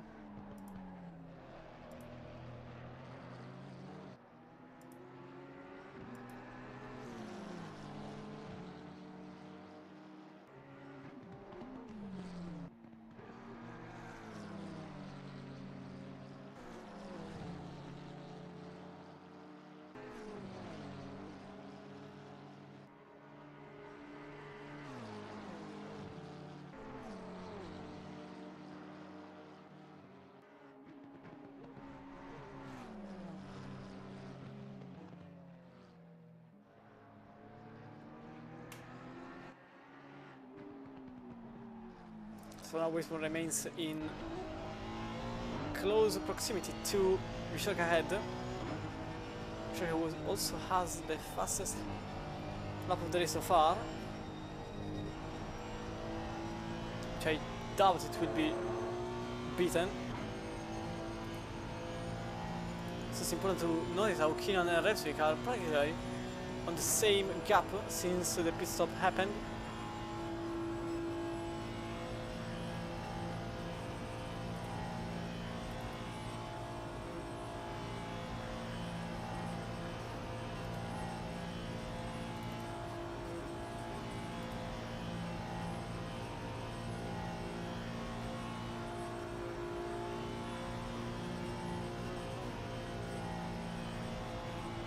As you can see, Whitburn is already 1.5 seconds lost from Vishoka. So 8:13.4 for Keenan, 8:13.5 for rFactor. These two have been practically going for the same exact lap. 8:14.7 for Vishoka 2, 8:16.5 for Whitburn, 18.2 for Nega. Sadlovsky still unknown. Particularly the robot is in a very nice position. Also important to say that since the robot was in close proximity to the car behind, he instantly jumped the gun and now he is back at 3 seconds ahead of Curtin, who lapped in 8:20 last lap, as Campos did an 8:19.5.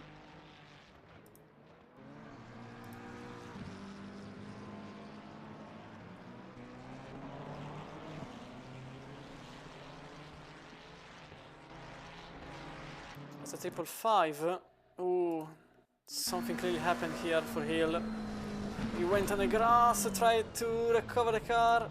Oh, a lot of damage for the British driver, who is not in the race anymore.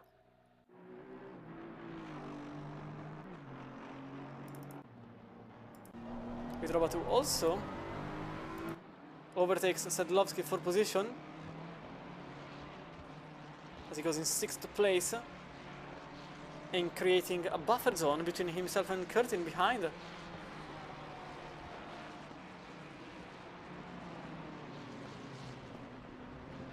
As Ecker is also back in the pits.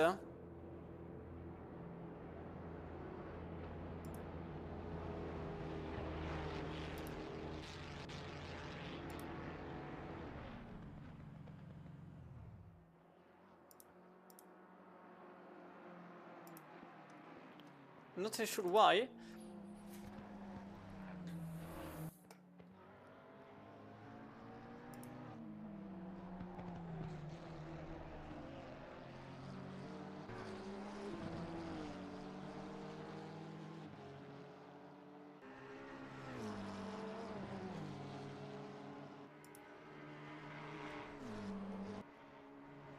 Oh, nearly. The rear there was really not happy. You can see back from the wing. Just went on the left-hander as fast as possible and a bit over the grass. Over the curve, you can see a bit of wobbling. Sadlovsky here is also about to lose the position from Curtin.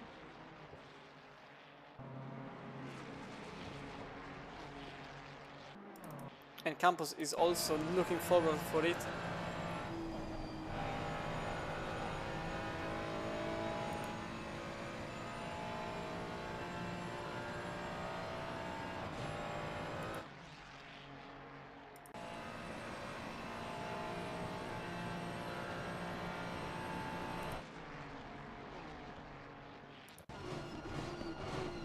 Because he close proximity between Curtin and Sadlovsky. For 7th and 8th place.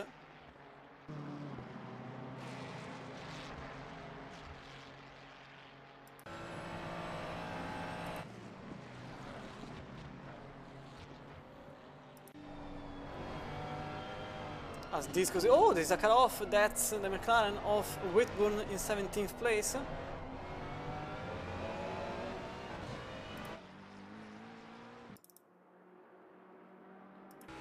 with the Ford Mustang, looking behind and seeing the two cars getting very close as time progresses.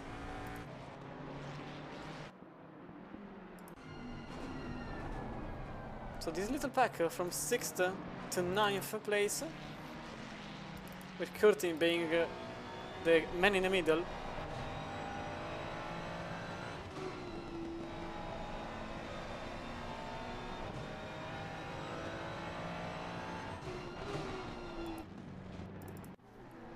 As back in front, Whitburn has been gaining traction in the last laps.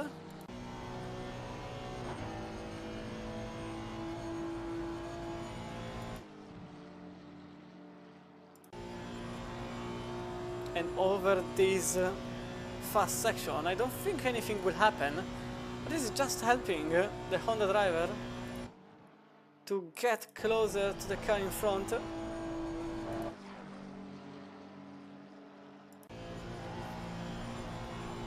Oh, nearly losing the rear too.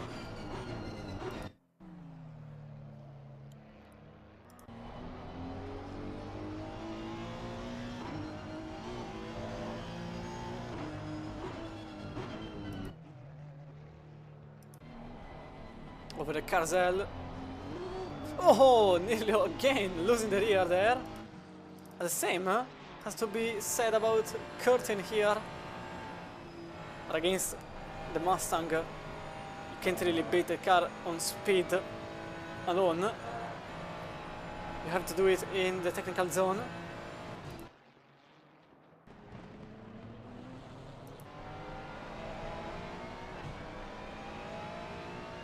Which I think will be possible.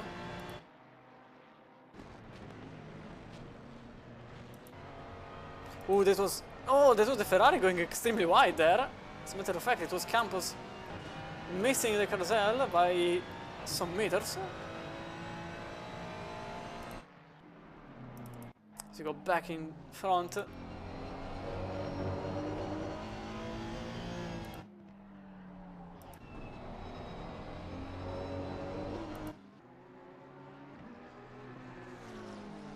Getting closer to the jump. Look at these.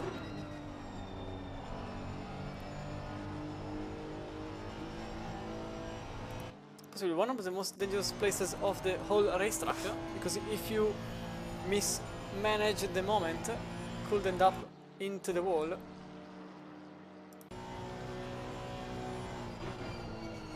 You see how loose this car is on the rear.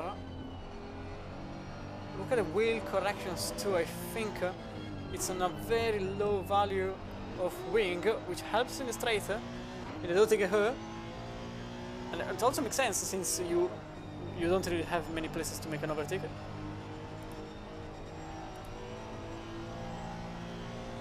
Oh, that's Vishorke going extremely wide on the grass.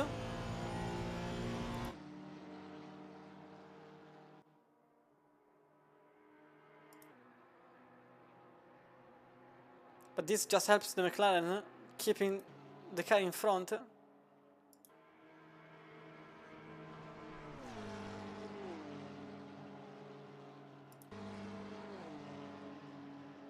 Under the Bilstein Bridge.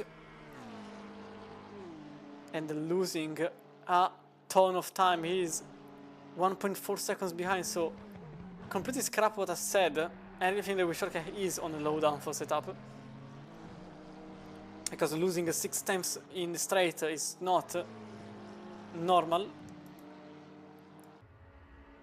As a matter of fact, the top speed for Whitburn was just 277 km per hour. 283 for Vishorke ahead. The Mustang is, with surprise, not the fastest car in the speed trap. It's actually Karner in the McLaren and Eck in the BMW. Once we reached 284. Oh, as the Ferrari was close to make a move there. A bit pretentious, but that was possible. Maybe here. Over the main straight. You can see the Ferrari going on the outside. Let's side by side into the first turn with the Ferrari already closing the door. And also the Ferrari behind making contact with Sedlowski. That's contact between Campos and Sedlowski. With Campos, fair play to him. He gives back the position.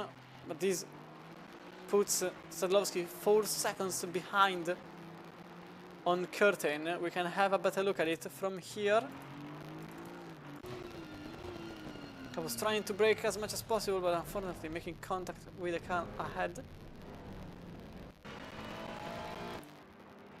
Obviously the chance will arise again.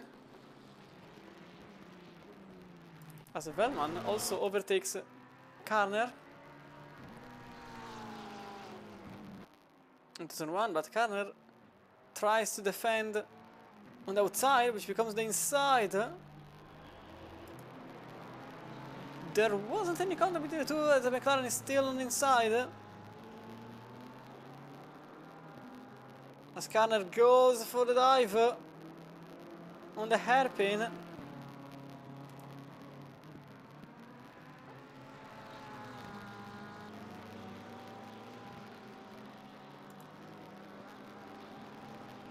And then Karner ends up on the gravel, so nothing will come out of that, but it's certainly, I'm quite certain it's not going to be the first time we see any move from these two. Sedlowski is about to lose the position again, and this time he's on Campos. He's on Campos here. You can have a better look again from Campos' perspective. Oh, it was just Sedlowski going very wide. Oops. And then it's now 9th place for the Ford Mustang.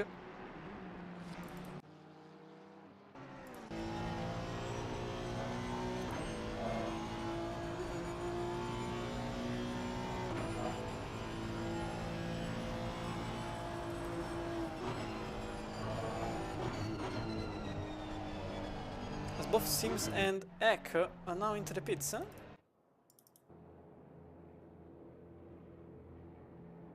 I don't understand what's X doing. Probably trying to get a fast lap at this point.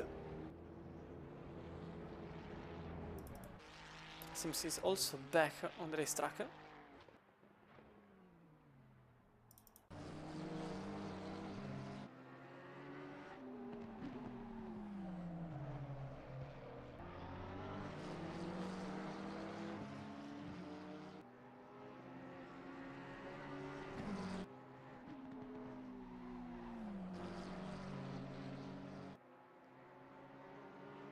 Ooh, you can see these two are pushing, since both of them try to utilize every single part of the circuit, grass included. Which will in the last lap gain 3 temps only, but the gap is 7 temps, so the minuscule mistake killed swap things in a second.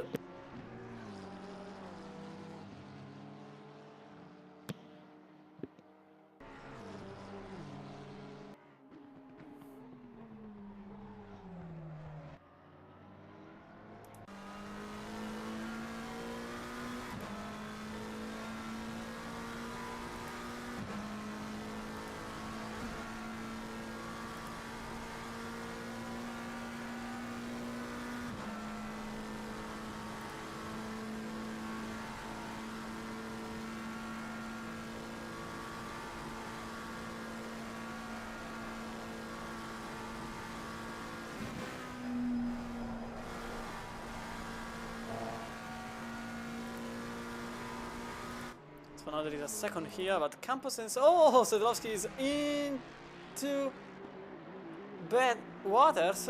But he survived it. Want to see it again.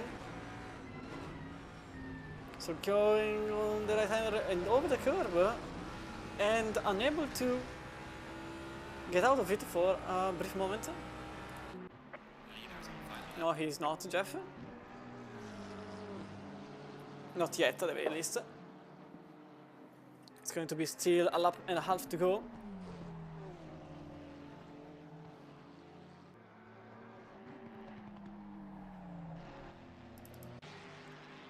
as this battle still goes on and on, which is a song.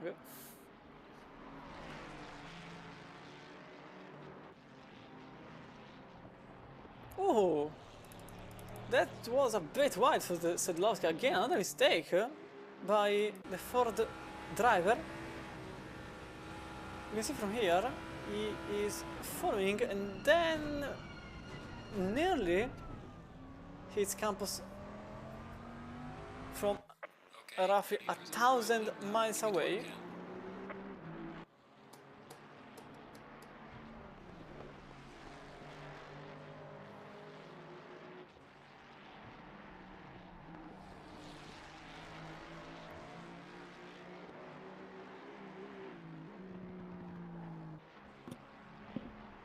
Svelman 2 is back into the battle with Karner, who apparently didn't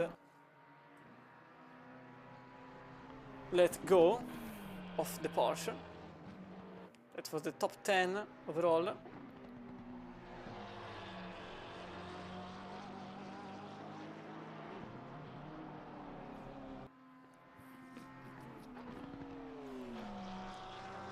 Kind of very close to the car ahead.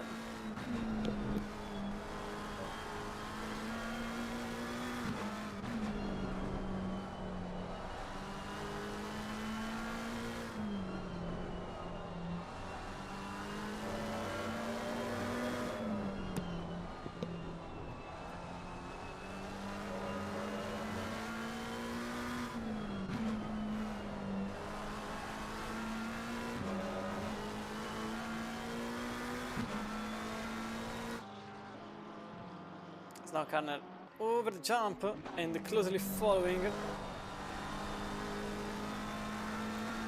as this move could happen anytime, as the leader just took the white flag. Last lap it was 8:15.5 for Keenan, 8:15.6 for Resvik, 8:12.9 for Visorke and 8:12.7 for Whitburn, with a 8:16.5 from Nergard. So although Whitburn gained some time, that's still not enough, as Campos here has a very little chance to survive against Sedlowski on an absolutely legal engine.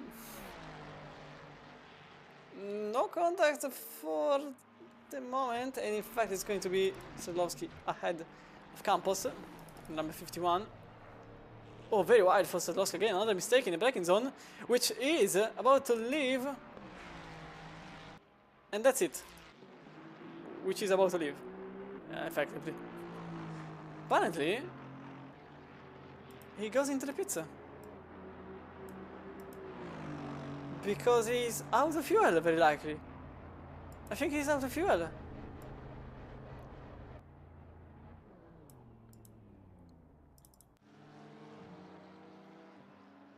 So this brings an early end to the battle for position.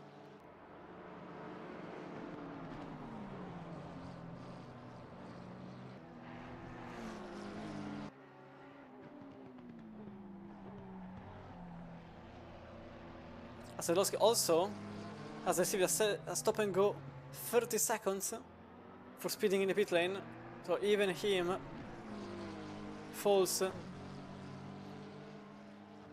for that. But unfortunately we also lost the Ferrari that was in second place in class, as Tom Curtin is not in the race anymore. He was second in class, and now Carving is all of a sudden second in class, after also Karner had to go into the pits to avoid getting effectively out of fuel. So Carving is now in second place and Sims is in fourth.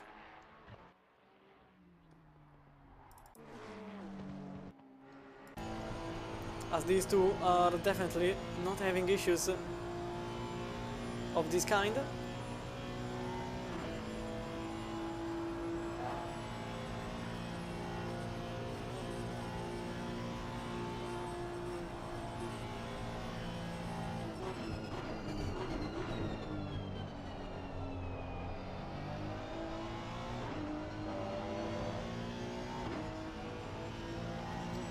point I think it's quite obvious that Keenan will remain in the lead of the race, 7 seconds in front of Resvik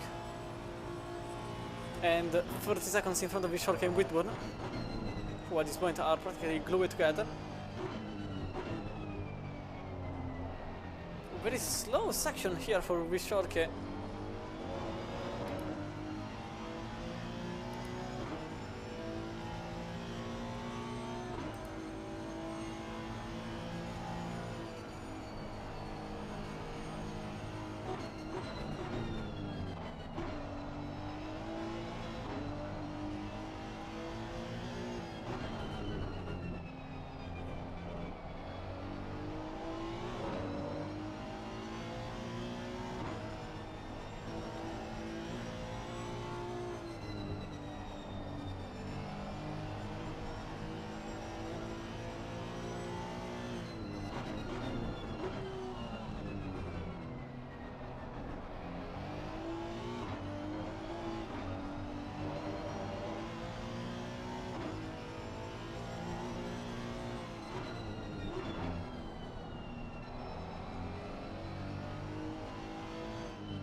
The two are one after the other,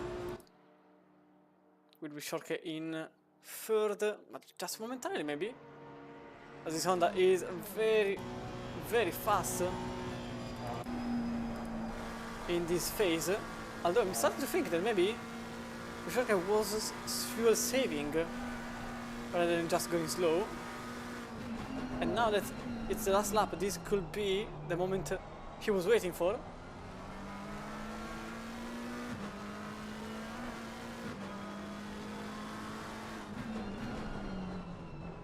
As staying in the slipstream just helped saving fuel.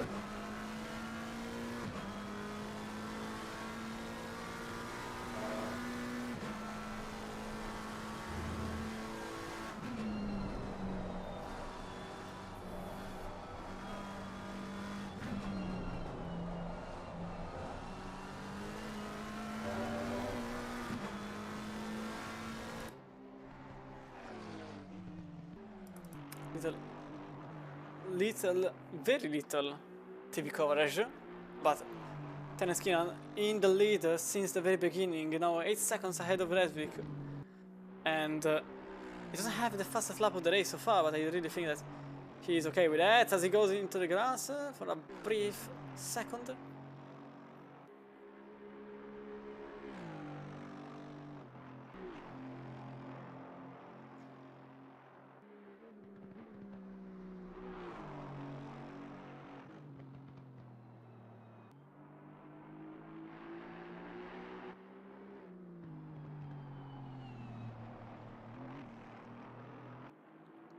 As Keenan is about to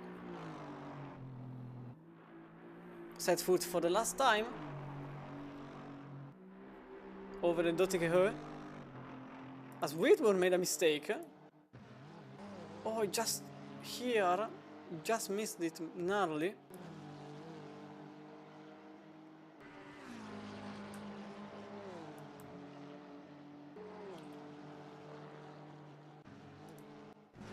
So we can have a better look at it here.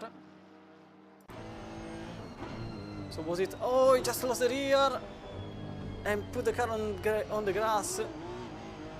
So this is also the battle for third being over,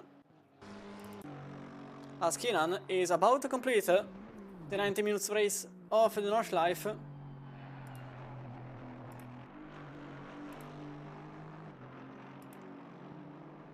Round number 4 of the Master League from FRL.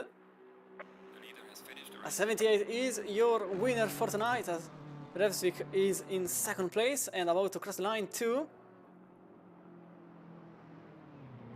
Bishorke is currently in third and will likely remain so.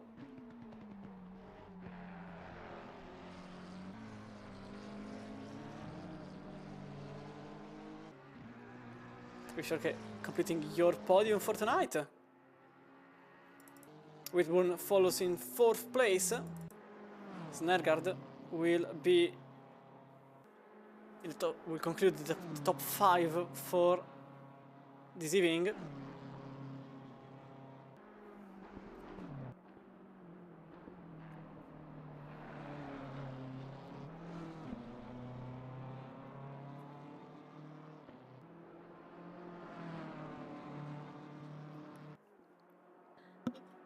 And the Drobot will win in silver class the Nordschleife round, putting a heavy hit on Hill and Curtin, who will not see the checker flag, as Campos 12 seconds behind in the Ferrari 51 is going to cross the line in 7th place. Belvan is about to get at the end of the Dottichehove and just narrowly in front of Senatore, 1 second ahead of the Italian.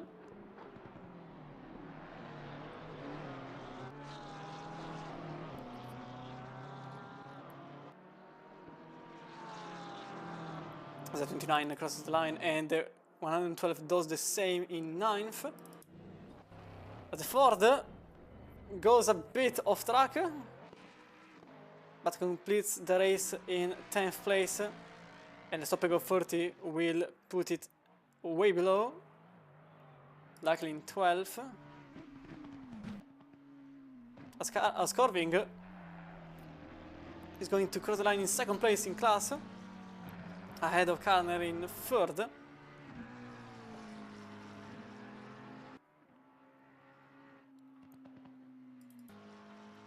In the other McLaren, and then it's just going to be the last 3 drivers, Sims, Eck and Whitburn, that will have to complete the race, which Sims currently in 13th. And Whitburn, who is about to start his path down the Dottinger.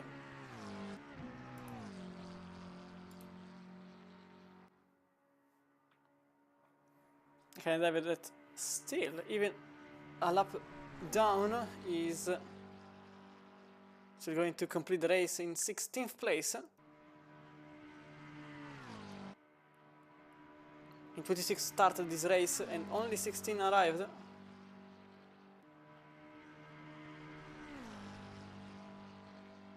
Just a tiny bit over the grass there.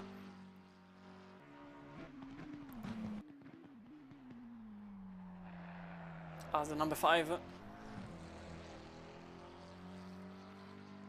completes the race, in which he completes in 16th, as Sims is in 13th place. Number 42, after a very different strategy from everybody else, he will unfortunately only complete the race in 13th. I was very curious about him.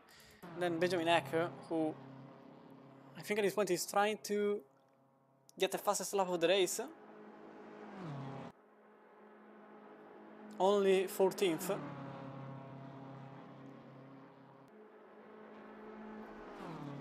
After everything that has happened in the course of this race.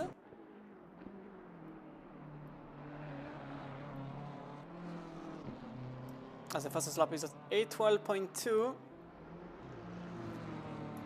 and he completes the race in 8:09.5, effectively getting the fastest lap of the race so far. And this was tonight's round for the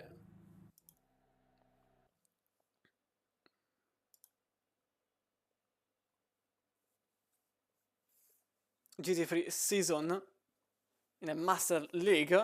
The next time around is going to be Bathurst, is on September the 12th, then Paul Ricard, then Zolder and Suzuka for another 90-minute round.